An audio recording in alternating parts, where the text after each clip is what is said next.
ਰਾਜਪੁਰੇ ਵਾਲਾ ਕਾਂਡ ਬਈ ਉੱਥੇ ਇੱਕ ਨੌਜਵਾਨ ਜਿਹੜਾ ਹੈ ਬੂਟ ਪਾ ਕੇ ਨੰਗੇ ਸਿਰ ਗੁਰੂ ਘਰ 'ਚ ਚਲਾ ਗਿਆ, ਜਿਹਦਾ ਰੌਲਾ ਰੱਪਾ ਪਿਆ। ਦੱਸਦੇ ਤਾਂ ਇੱਥੋਂ ਤੱਕ ਆ ਕਿ ਪਹਿਲਾਂ ਇੱਕ ਵਾਰੀ ਉਹਨੂੰ ਬਾਹਰ ਕੱਢਤਾ ਸੀਗਾ ਤੇ ਫਿਰ ਉਹ ਦੁਬਾਰਾ ਆਇਆ। ਉਹਦੇ ਪਰਿਵਾਰ ਦਾ ਇਹ ਕਹਿਣਾ ਵੀ ਸਾਡੇ ਮੁੰਡੇ ਨੂੰ ਨਜਾਇਜ਼ ਕੁੱਟਤਾ, ਵੀ ਇਹ ਤਾਂ ਹੈ ਹੀ ਦਿਮਾਗੀ ਤੌਰ ਤੇ ਠੀਕ ਨਹੀਂ। ਅੱਜ ਉਹਦਾ ਟੱਬਰ ਜਿਹੜਾ ਆਇਆ ਉਹ ਕਹਿੰਦੇ ਅਸੀਂ ਕਾਰਵਾਈ ਕਰਾ ਦਿਆਂਗੇ, ਅਸੀਂ ਪੁਲਿਸ ਨੂੰ ਐ ਕਰ ਦਿਆਂਗੇ, ਉਹ ਕਰ। ਉਹਦੀ ਮਾਤਾ ਉਹਨਾਂ ਦੀ ਕਾਫੀ ਬੋਲਦੀ ਹੈ। ਉਸ ਭੈਣ ਨੂੰ ਇਸ ਗੱਲ ਦਾ ਖਿਆਲ ਹੋਣਾ ਚਾਹੀਦਾ ਕਿ ਕਿਹੋ ਜਿਹਾ ਮਾਹੌਲ ਆ ਤੇ ਸਾਡਾ ਹੁੰਦਾ ਠੀਕ ਨਹੀਂ, ਅਸੀਂ ਉਹਨੂੰ ਗੁਰੂ ਘਰ ਭੇਜ ਰਿਹਾ, ਕੋਈ ਗੜਬੜ ਨਾ ਕਰ ਦੇਵੇ ਤੇ ਕਰਤੀ ਉਹਨੇ ਜਾ ਕੇ। ਜੇ ਉਹ ਗੜਬੜ ਨਾ ਕਰਦਾ ਉਹਨੂੰ ਕਹਿਣਾ ਵੀ ਕਿਸੇ ਨੇ ਕੁਛ ਨਹੀਂ ਸੀ। ਜਿਹੜਾ ਵੀ ਦੋਸ਼ੀ ਫੜਿਆ ਜਾਂਦਾ ਪੁਲਿਸ ਵਾਲੇ ਕਹਿੰਦੇ ਆ ਵੀ ਇਹ ਦਿਮਾਗੀ ਤੌਰ ਤੇ ਠੀਕ ਨਹੀਂ। ਹੁਣ ਇਹ ਤਾਂ ਕਦੇ ਨਾ ਕਦੇ ਹੋਣਾ ਹੀ ਆ ਵੀ ਕੋਈ ਅਸਲ ਵਿੱਚ ਵੀ ਦਿਮਾਗੀ ਤੌਰ ਤੇ ਠੀਕ ਨਾ ਹੋਵੇ ਤੇ ਉਹਦੀ ਕਿਸੇ ਹਰਕਤ ਕਰਕੇ ਗੜਬੜ ਹੋ ਜੇ। ਜੇ ਤੁਸੀਂ ਸਾਡੇ ਤੇ ਕਾਰਵਾਈ ਕਰਾਉਣੀ ਆ ਤਾਂ ਤੁਸੀਂ ਕਰਵਾ ਲਓ, ਲਾਓ ਪੁਲਿਸ ਨੂੰ ਕਹਿਣ ਵੀ ਸਾਡੇ ਤਾਂ ਇਹ ਗੁਰੂ ਘਰ 'ਚ ਵੜਿਆ ਸੀ, ਆਹ ਪਈਆਂ ਇਹਦੀਆਂ CCTV ਫੁਟੇਜ ਤੇ ਇਹ ਨੰਗੇ ਸਿਰ ਤੇ ਆ ਵੜਿਆ 295 ਲਾ ਕੇ ਇੱਕ ਵਾਰੀ ਪੱਕੋ ਉੱਥੋਂ ਆਪੇ ਅਦਾਲਤ ਵਿੱਚ ਸਾਬਤ ਕਰ ਦੇਣਗੇ ਟੱਬਰ ਵਾਲੇ ਵੀ ਇਹ ਦਿਮਾਗੀ ਤੌਰ ਤੇ ਠੀਕ ਨਹੀਂ ਹੈਗਾ, ਇਹਦੀ ਦਵਾਈ ਚੱਲ ਰਹੀ ਹੈ। ਬੜੇ ਇਹੋ ਜਿਹੇ ਲੋਕ ਜਿਹੜੇ ਦਿਮਾਗੀ ਤੌਰ ਤੇ ਜਾਂ ਠੀਕ ਨਹੀਂ ਹੈਗੇ, ਪਰ ਉਹਨਾਂ ਨੂੰ ਇਹ ਜ਼ਰੂਰ ਪਤਾ ਵੀ ਗੁਰੂ ਘਰ ਵਾ, ਇੱਥੇ ਸਿਰ ਢੱਕ ਕੇ ਰਹਿਣਾ ਜਾਂ ਨੰਗੇ ਪੈਰ ਜਾਣਾ ਵਾ ਤੇ ਆਪਾਂ ਇੱਥੇ ਜਲ ਪਾਣੀ ਛਕਦੇ। ਉਹ ਤਾਂ ਗੁਰੂ ਘਰ ਨੂੰ ਜਾਂ ਝੰਡੇ ਨੂੰ ਨਿਸ਼ਾਨ ਸਾਹਿਬ ਨੂੰ ਦੇਖ ਕੇ ਖੁਸ਼ੀ ਬੜੇ ਹੋ ਜਾਂਦੇ ਆ ਵੀ ਲੈ ਗਏ ਤੋਂ ਰੋਟੀ ਪਾਣੀ ਮਿਲੂ। TV 84 ਉੱਤੇ ਪ੍ਰੋਗਰਾਮ ਖਬਰ ਦੀ ਖਬਰ ਦੇਖ ਰਹੇ ਸਾਰੇ ਦਰਸ਼ਕਾਂ ਨੂੰ ਮੈਂ ਸਰਬਜੀਤ ਸਿੰਘ ਘਮਾਣ ਫਤਿਹ ਅਰਜ਼ ਕਰਦਾ ਜੀ। ਵਾਹਿਗੁਰੂ ਜੀ ਕਾ ਖਾਲਸਾ, ਵਾਹਿਗੁਰੂ ਜੀ ਕੀ ਫਤਿਹ। ਬੀਤੇ 2 ਦਿਨ ਤੋਂ ਪੰਥ ਵਿੱਚ ਅਕਾਲ ਤਖ਼ਤ ਸਾਹਿਬ ਦੇ ਜਿਹੜੇ ਬਾਦਲ ਦਲ ਵੱਲੋਂ ਕਾਰਜਕਾਰੀ ਜਥੇਦਾਰ ਥਾਪੇ ਹੋਏ ਨੇ ਗਿਆਨੀ ਹਰਪ੍ਰੀਤ ਸਿੰਘ, ਉਹਨਾਂ ਦੀ ਚਰਚਾ ਚੱਲਦੀ ਰਹੀ ਆ ਕਿ ਉਹ ਆਮ ਆਦਮੀ ਪਾਰਟੀ ਲੀਡਰ ਆ ਜਿਹੜੇ ਰਾਘਵ ਚੱਡੇ ਹੋਣੀ ਤੇ ਇਹਨਾਂ ਦੇ ਸ਼ਗਨ ਤੇ ਗਏ ਤੇ ਉੱਥੇ ਜਿਹੋ ਜਿਹਾ ਅਦਬ ਸਤਿਕਾਰ ਅਕਾਲ ਤਖ਼ਤ ਸਾਹਿਬ ਦੇ ਜਥੇਦਾਰ ਦੀ ਪਦਵੀ ਦਾ ਹੋਣਾ ਚਾਹੀਦਾ ਉਹੋ ਜਿਹਾ ਨਹੀਂ ਸੀਗਾ।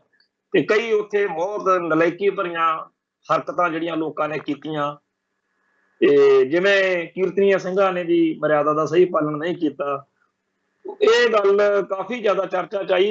ਇਸ ਗੱਲ ਦੇ ਵਿੱਚ ਅਗਲੀ ਜਿਹੜੀ ਗੱਲ ਵਾਪਰੀ ਉਹ ਇਹ ਬਈ ਅਕਾਲੀ ਲੀਡਰ ਵਿਰਸਾ ਸਿੰਘ ਬਲਟੋਹਾ, ਉਹਨਾਂ ਨੇ ਜਦੋਂ ਇਸ ਮਸਲੇ ਉੱਤੇ ਸੋਸ਼ਲ ਮੀਡੀਆ ਤੇ ਆਪਦੀ ਗੱਲ ਲਿਖੀ, ਉਦੋਂ ਬਾਅਦ ਵਿੱਚ ਜਿਹੜੀ ਬਾਦਲ ਦਲ ਦੀ ਟ੍ਰੋਲਿੰਗ ਆਰਮੀ ਆ ਉਹਨਾਂ ਨੇ ਕਾਫੀ ਜ਼ਿਆਦਾ ਇਸ ਮਸਲੇ ਨੂੰ ਭੜਕਾਇਆ। ਇੱਕ ਤਾਂ ਆਮ ਸਿੱਖ ਸੰਗਤ ਆ ਜਿਹੜੀ ਪਹਿਲਾਂ ਹੀ ਇਹਨਾਂ ਚਾਹੇ ਸ਼੍ਰੋਮਣੀ ਹੋਵੇ ਜਾਂ ਅਕਾਲ ਤਖ਼ਤ ਸਾਹਿਬ ਦਾ ਜਥੇਦਾਰ ਹੋਵੇ, ਇਹਨਾਂ ਨੂੰ ਬਾਦਲ ਦਲ ਦੇ ਨੁਮਾਇੰਦੇ ਮੰਨ ਕੇ ਇਹਨਾਂ ਦੇ ਬਾਰੇ ਹਮੇਸ਼ਾ ਹੀ ਉਹ ਨਕਾਰਾਤਮਕ ਨੈਗੇਟਿਵ ਜਿਹੜੀ ਕਮੈਂਟਬਾਜ਼ੀ ਆ ਉਹ ਕਰਦੇ ਆ। ਪਰ ਇਸ ਵਾਰੀ ਬਾਦਲ ਦਲ ਦੇ ਲੀਡਰ ਨੇ ਜਦੋਂ ਇਸ ਤਰ੍ਹਾਂ ਕੀਤਾ ਤੇ ਬਾਅਦ ਵਿੱਚ ਬਾਦਲ ਸੈਨਾ ਨੇ ਜਦੋਂ ਫੱਟੇ ਚੱਕੇ, ਕਾਫੀ ਜ਼ਿਆਦਾ ਗੁੰਝਲਦਾਰ ਜਿਹਾ ਮਸਲਾ ਇਹ ਬਣ ਗਿਆ।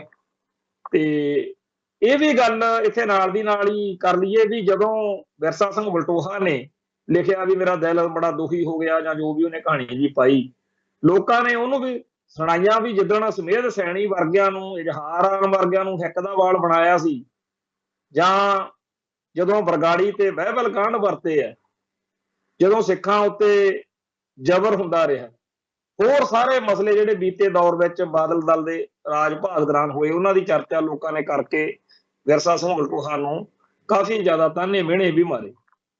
ਪਰ ਜਿਹੜੀ ਗੱਲ ਆਪਾਂ ਅੱਜ ਕਰਨ ਲੱਗੇ ਆ ਉਹ ਇਹਦੇ ਤੋਂ ਅਗਲਾ ਭਾਗ ਆ ਬਈ ਇਹਨਾਂ ਦਿਨਾਂ ਦੇ ਵਿੱਚ ਸਾਡੇ ਖਾਲਿਸਤਾਨ ਕਮਾਂਡੋ ਫੋਰਸ ਦੇ ਮੁਖੀ ਭਾਈ ਪਰਮਜੀਤ ਸਿੰਘ ਪੰਜਵੜ ਜਿਹੜੇ ਆ ਉਹ ਸ਼ਹਾਦਤ ਪ੍ਰਾਪਤ ਕਰ ਗਏ ਤੇ ਉਹਨਾਂ ਦੇ ਭੋਗ ਦੇ ਮੁਤਲਕ ਇੱਥੇ ਕੱਲ ਚਰਚਾ ਨਾਲ ਦੀ ਨਾਲ ਹੀ ਚੱਲ ਪਈ ਵੀ ਗਿਆਨੀ ਹਰਪ੍ਰੀਤ ਸਿੰਘ ਜੀ ਉੱਥੇ ਤਾਂ ਪਧਾਰੇ ਨਹੀਂ ਜਿੱਥੇ ਉਹਨਾਂ ਦੀ ਲੋੜ ਸੀ, ਜਾਂ ਭਾਈ ਅਮਰਤਪਾਲ ਸਿੰਘ ਦੇ ਤੋਰੇ ਹੋਏ ਪ੍ਰੋਜੈਕਟ ਦੇ ਤਹਿਤ ਦਮਦਮੀ ਟਕਸਾਲ ਵਾਲੇ ਭਾਈ ਰਾਮ ਸਿੰਘ ਜਿਹੜੇ ਨੇ, ਜਿਹੜੇ ਸੰਤ ਕਰਤਾਰ ਸਿੰਘ ਜੀ ਖਾਲਸਾ ਭਿੰਡਰਾਂਵਾਲਾ ਦੇ ਪਰਿਵਾਰ ਚੋਂ ਆ, ਪਹਿਲਾਂ ਉਹਨਾਂ ਨੂੰ ਕਿਸੇ ਵੇਲੇ ਇਹ ਵੀ ਚਰਚਾ ਚੱਲੀ ਸੀ ਵੀ ਦਮਦਮੀ ਟਕਸਾਲ ਦੀ ਦਸਤਾਰ ਉਹਨਾਂ ਨੂੰ ਮੁਖੀ ਦੀ ਦਿੱਤੀ ਗਈ ਆ। ਪਰ ਉਹਨਾਂ ਬਾਰੇ ਕੱਲ ਜਾਣੀ ਕਿ ਫਿਰ ਚਰਚਾ ਚੱਲੀ ਵੀ ਉਹਨਾਂ ਨੇ ਜਦੋਂ ਆਰੰਭਤਾ ਕੀਤੀ ਆ ਵਹੀਰ ਦੀ, ਉਹਦੇ ਵਿੱਚ ਨਹੀਂ ਗਏ ਜਥੇਦਾਰ ਸਾਹਿਬ। ਪਰ ਸਾਨੂੰ ਲੱਗਦਾ ਸੀ ਵੀ ਇਹ ਗੱਲਾਂ ਇੱਥੇ ਰਹਿ ਜਾਣਗੀਆਂ। ਪਰ ਕੱਲ ਜਦੋਂ ਜਥੇਦਾਰ ਸਾਹਿਬ ਇੱਥੇ ਅੰਮ੍ਰਿਤਸਰ ਪਧਾਰੇ ਆ, ਉਹਨਾਂ ਨੇ ਆਪਦੇ ਨੇੜ ਸਾਥੀਆਂ ਨਾਲ ਬਹਿ ਕੇ ਚਰਚਾ ਕੀਤੀ ਆ। ਉਪਰੰਤ ਸਾਡੇ ਤੱਕ ਜਾਣੀ कि मेरे तक भी ਸੁਨੇਹਾ उस गल का आया कि ਜਿਹੜਾ बीते दिन होया ਉਹਦੇ ਵਿੱਚ ਇੱਥੇ ਇੱਥੇ ਆਹ ਗੜਬੜ ਹੋਈ ਆ, ਪਰ ਇਹਦੇ ਆਹ ਕਾਰਨ ਨੇ। ਕਾਫੀ ਉਹਨਾਂ ਨੇ ਆਪਦਾ ਪੱਖ ਜਿਹੜਾ ਸੀਗਾ ਉਹ ਰੱਖਣ ਦੀ ਕੋਸ਼ਿਸ਼ ਕੀਤੀ ਹੈ, ਤੇ ਉਹਦੇ ਤਹਿਤ ਉਹਨਾਂ ਨੇ ਇਹ ਸਮਝਿਆ ਕਿ ਸਾਨੂੰ ਗੱਲ ਇੱਥੇ ਨਹੀਂ ਛੱਡਣੀ ਚਾਹੀਦੀ, ਸਾਨੂੰ ਭਾਊ ਪਰਮਜੀਤ ਸਿੰਘ ਪੰਜਵੜ ਦੇ ਜਾਣਾ ਚਾਹੀਦਾ। ਸੋ ਅੱਜ ਗਿਆਨੀ ਹਰਪ੍ਰੀਤ ਸਿੰਘ ਜੀ ਆਪਦੀ ਟੀਮ ਦੇ ਨਾਲ ਭਾਈ ਪਰਮਜੀਤ ਸਿੰਘ ਪੰਜਵੜ ਦੇ ਘਰ ਦੁੱਖ ਸੁੱਖ ਕਰਨ ਗਏ ਸੀ, ਉਹਦੇ ਪਰਿਵਾਰ ਨੂੰ ਮਿਲੇ ਆ, ਤੇ ਚੰਗਾ ਕੀਤਾ, ਵਧੀਆ ਕੀਤਾ। ਖਾਲਿਸਤਾਨ ਕਮਾਂਡੋ ਫੋਰਸ ਜਥੇਬੰਦੀ ਦੇ ਇਤਿਹਾਸ ਵਿੱਚ ਜੇ ਦੇਖਿਆ ਜਾਵੇ ਤਾਂ ਅਕਾਲ ਤਖਤ ਸਾਹਿਬ ਤੇ ਸੰਗਤਾਂ ਜਦੋਂ 26 ਜਨਵਰੀ 1986 ਨੂੰ ਜੁੜੀਆਂ ਸੀ, ਉੱਥੇ ਪੰਥਕ ਕਮੇਟੀ ਬਣੀ ਸਰਬੱਤ ਖਾਲਸਾ ਚ। ਸਰਬੱਤ ਖਾਲਸਾ ਵਿੱਚ ਬਣੀ ਪੰਥਕ ਕਮੇਟੀ ਨੇ 29 ਅਪ੍ਰੈਲ ਨੂੰ ਜਦੋਂ ਖਾਲਿਸਤਾਨ ਦਾ ਐਲਾਨਨਾਮਾ ਪੜ੍ਹਿਆ, ਉਹਦੇ ਵਿੱਚ ਇਹ ਚੀਜ਼ ਦਰਜ ਸੀ ਕਿ ਸਿੱਖ ਸੰਘਰਸ਼ ਨੂੰ ਅੱਗੇ ਤੋਰਨ ਲਈ ਖਾਲਿਸਤਾਨ ਕਮਾਂਡੋ ਫੋਰਸ ਨਾਂ ਦੀ ਇੱਕ ਜਥੇਬੰਦੀ, ਇੱਕ ਫੌਜ ਜਿਹੜੀ ਆ ਹੋਏਗੀ, ਜਿਹਦੇ ਮੁਖੀ ਜਨਰਲ ਹਰੀ ਸਿੰਘ ਉਰਫ ਜਿਹੜਾ ਸੀ ਉਹ ਭਾਈ ਮਨਵੀਰ ਸਿੰਘ ਚਹੇੜੂ ਮਤਲਬ ਹੋਣਗੇ। ਫਿਰ ਭਾਈ ਚਹੇੜੂ ਦੀ ਸ਼ਹਾਦਤ ਤੋਂ ਬਾਅਦ ਜਾਮ ਦੀ ਗ੍ਰਿਫਤਾਰੀ ਹੋਈ ਸੀਗੀ ਆਪਣੇ ਮੇਜਰ ਬਲਦੇਵ ਸਿੰਘ ਘੁੰਮਣ ਦੇ ਘਰੋਂ ਜਲੰਧਰੋਂ, ਕਿਸੇ ਨੇ ਟੌਟੀ ਕਰਤੀ ਤੇ ਉੱਥੇ ਛਾਪਾ ਪੈ ਗਿਆ ਤੇ ਚਹੇੜੂ ਸਾਹਿਬ ਉੱਥੋਂ ਫੜੇ ਗਏ। ਇਹਨਾਂ ਨੇ ਕਿੰਨਾ ਅਰਸਾ ਉਹਨਾਂ ਨੂੰ ਬਾਅਦ ਵਿੱਚ ਕਈ ਸਾਲ ਜਿਉਂਦੇ ਰੱਖਿਆ ਤੇ ਬਹੁਤ ਹੀ ਜ਼ਿਆਦਾ ਤਸ਼ੱਦਦ ਉਹਨਾਂ ਤੇ ਹੁੰਦਾ ਰਿਹਾ। ਇਹ ਚਰਚਾ ਚੱਲਦੀ ਰਹੀ ਕਿ ਚਹੇੜੂ ਸਾਹਿਬ ਨੂੰ ਲਾਲ ਕਿਲੇ ਦੇ ਤਹਿਖਾਨਿਆਂ ਵਿੱਚ ਦੇਖਿਆ ਗਿਆ। ਖੈਰ ਜਦੋਂ ਇਹ ਗੱਲ ਉੱਥੇ ਵਾਪਰੀ ਤਾਂ ਫਿਰ ਭਾਈ ਲਾਭ ਸਿੰਘ ਨੂੰ ਉਸ ਤੋਂ ਬਾਅਦ ਮੁਖੀ ਬਣਾਇਆ, ਫਿਰ ਕਮਰਜੀਤ ਸਿੰਘ ਸੁਲਤਾਨਵਿੰਡ ਬਣੇ, ਫਿਰ ਭਾਈ ਪਰਮਜੀਤ ਸਿੰਘ ਪੰਜਵੜ ਬਣੇ। ਸੋ ਜਿਹੜੀ ਅਕਾਲ ਤਖਤ ਸਾਹਿਬ ਦੇ ਨਾਲ ਖਾਲਿਸਤਾਨ ਕਮਾਂਡੋ ਫੋਰਸ ਦੀ ਇਸ ਤਰੀਕੇ ਨਾਲ ਵਿਰਾਸਤ ਜੁੜਦੀ ਆ, ਇੱਕ ਧਿਰ ਇੱਕ ਧਾਰਾ, ਇਸ ਚੀਜ਼ ਨਾਲ ਤਾਰਾਂ ਜੁੜਦੀਆਂ ਨੇ। ਉਹ ਵਧੀਆ ਹੋਇਆ ਵੀ ਗਿਆਨੀ ਹਰਪ੍ਰੀਤ ਸਿੰਘ ਉੱਥੇ ਗਏ, ਤੇ ਚੰਗੀ ਇਸ ਤੋਂ ਗੱਲ ਇਹ ਵਾਪਰ ਰਹੀ ਆ ਵੀ ਜਿੱਥੇ ਗਿਆਨੀ ਹਰਪ੍ਰੀਤ ਸਿੰਘ ਆਮ ਆਦਮੀ ਪਾਰਟੀ ਵਾਲਿਆਂ ਦੇ ਨਾਲ, ਜਿਨ੍ਹਾਂ ਨੇ ਰਾਜ ਭਾਗ ਸੰਭਾਲਿਆ ਹੋਇਆ ਤੇ ਜਿਨ੍ਹਾਂ ਦੇ ਹੱਥ ਵਿੱਚ ਬੜਾ ਕੁਛ ਹੈ, ਜਿਵੇਂ ਪ੍ਰੋਫੈਸਰ ਦਵਿੰਦਰਪਾਲ ਸਿੰਘ ਭੁੱਲਰ ਵਾਲਾ ਮਸਲਾ ਹੀ ਹੈ, ਉਹਨਾਂ ਦੇ ਹੱਥ ਵਿੱਚ ਆ ਰਿਹਾਈ ਦੇ ਵਾਸਤੇ, ਤੇ ਉਹ ਨਹੀਂ ਜ਼ਿੰਮੇਵਾਰੀਆਂ ਨਿਭਾ ਰਹੇ। ਤੇ ਜੇਕਰ ਅਕਾਲ ਤਖਤ ਸਾਹਿਬ ਦੇ ਜਥੇਦਾਰ ਦਾ, ਕਿਉਂਕਿ ਹੁਣ ਇਸ ਵੇਲੇ ਕੋਈ ਅਕਾਲੀ ਲੀਡਰ ਤਾਂ ਇਸ ਹੈਸੀਅਤ ਦੇ ਵਿੱਚ ਲੱਗਦਾ ਨਹੀਂ ਜਿਹੜਾ ਇਹਨਾਂ ਮਸਲਿਆਂ ਦੇ ਉੱਤੇ ਕੋਈ ਜ਼ਿੰਮੇਵਾਰੀ ਨਿਭਾ ਸਕੇ। ਇਹਨਾਂ ਨੇ ਤਾਂ ਉਦੋਂ ਨਹੀਂ ਨਿਭਾਈ ਜਦੋਂ ਨਿਭਾਉਣ ਜੋਗੇ ਸੀ, ਨਹੀਂ ਤਾਂ ਐਡੀ ਕੋਈ ਗੱਲ ਨਹੀਂ ਸੀ। ਬੀਜੇਪੀ ਨੇ ਆਪਦੇ ਬੰਦੇ ਬੜੇ ਸੈੱਟ ਕੀਤੇ ਆ। ਆਪਾਂ ਇਸ ਪ੍ਰੋਗਰਾਮ 'ਚ ਅਕਸਰ ਗੱਲ ਕਰਦੇ ਰਹਿੰਦੇ ਹਾਂ ਵੀ ਸਾਧ ਵੀ ਪ੍ਰਗਿਆ, ਕਰਨਲ ਪੁਰੋਹਿਤ ਹੋਣੀ, ਅਸੀਮਾ ਆਨੰਦ ਹੋਣੀ ਸੈੱਟ ਕੀਤੇ ਹੀ ਆ ਉਹਨਾਂ ਨੇ। ਤਾਂ ਸਾਡੇ ਵੀ ਬੰਦਿਆਂ ਦਾ ਨਿਬੇੜਾ ਹੋ ਸਕਦਾ ਸੀ ਵੀ ਠੀਕ ਆ ਵੀ ਇਹਨਾਂ ਬੰਦਿਆਂ ਨੇ ਧਰਮ ਯੁੱਧ ਮੋਰਚਾ ਸੀ ਲਾਇਆ ਸੀ ਕਾਂਗਰਸ ਦੇ ਖਿਲਾਫ। ਬਾਦਲ ਸਾਹਿਬ ਜੀ ਚਾਹੁੰਦੇ ਤਾਂ ਬੀਜੇਪੀ ਦੀ ਲੀਡਰਸ਼ਿਪ ਨੂੰ, ਅਮਿਤ ਸ਼ਾਹ ਨੂੰ, ਡੋਭਾਲ ਨੂੰ, ਮੋਦੀ ਨੂੰ ਬਿਠਾ ਕੇ ਸਮਝਾਉਂਦੇ ਵੀ ਸਾਡਾ ਪੱਖ ਸੁਣੋ। ਵੀ ਅਸੀਂ ਇੱਕ ਅਕਾਲੀ ਦਲ ਨੇ ਧਰਮ ਯੁੱਧ ਮੋਰਚਾ ਲਾਇਆ ਸੀ, ਉਸ ਮੋਰਚੇ ਦਾ ਨਿਸ਼ਾਨਾ ਆਨੰਦਪੁਰ ਦਾ ਮਤਾ ਸੀ। ਉਸ ਮੋਰਚੇ ਦੇ ਵਿੱਚ ਸੰਤ ਭਿੰਡਰਾਂ ਵਾਲੇ ਵੀ ਆਏ, ਜਿਨ੍ਹਾਂ ਨੇ ਵੀ ਆਨੰਦਪੁਰ ਦੇ ਮਤੇ ਦੀ ਪ੍ਰਾਪਤੀ ਲਈ ਹੀ ਜੰਗ ਲੜੀ। ਔਰ ਇਹ ਸੰਘਰਸ਼ ਜਦੋਂ ਸਿਖਰ ਤੇ ਗਿਆ, ਜਦੋਂ ਸਰਕਾਰ ਨੂੰ, ਇੰਦਰਾ ਨੂੰ, ਕਾਂਗਰਸ ਨੂੰ ਕੋਈ ਰਾਹ ਨਹੀਂ ਲੱਭਿਆ, ਉਹਨਾਂ ਨੇ ਅਟੈਕ ਕਰਤਾ।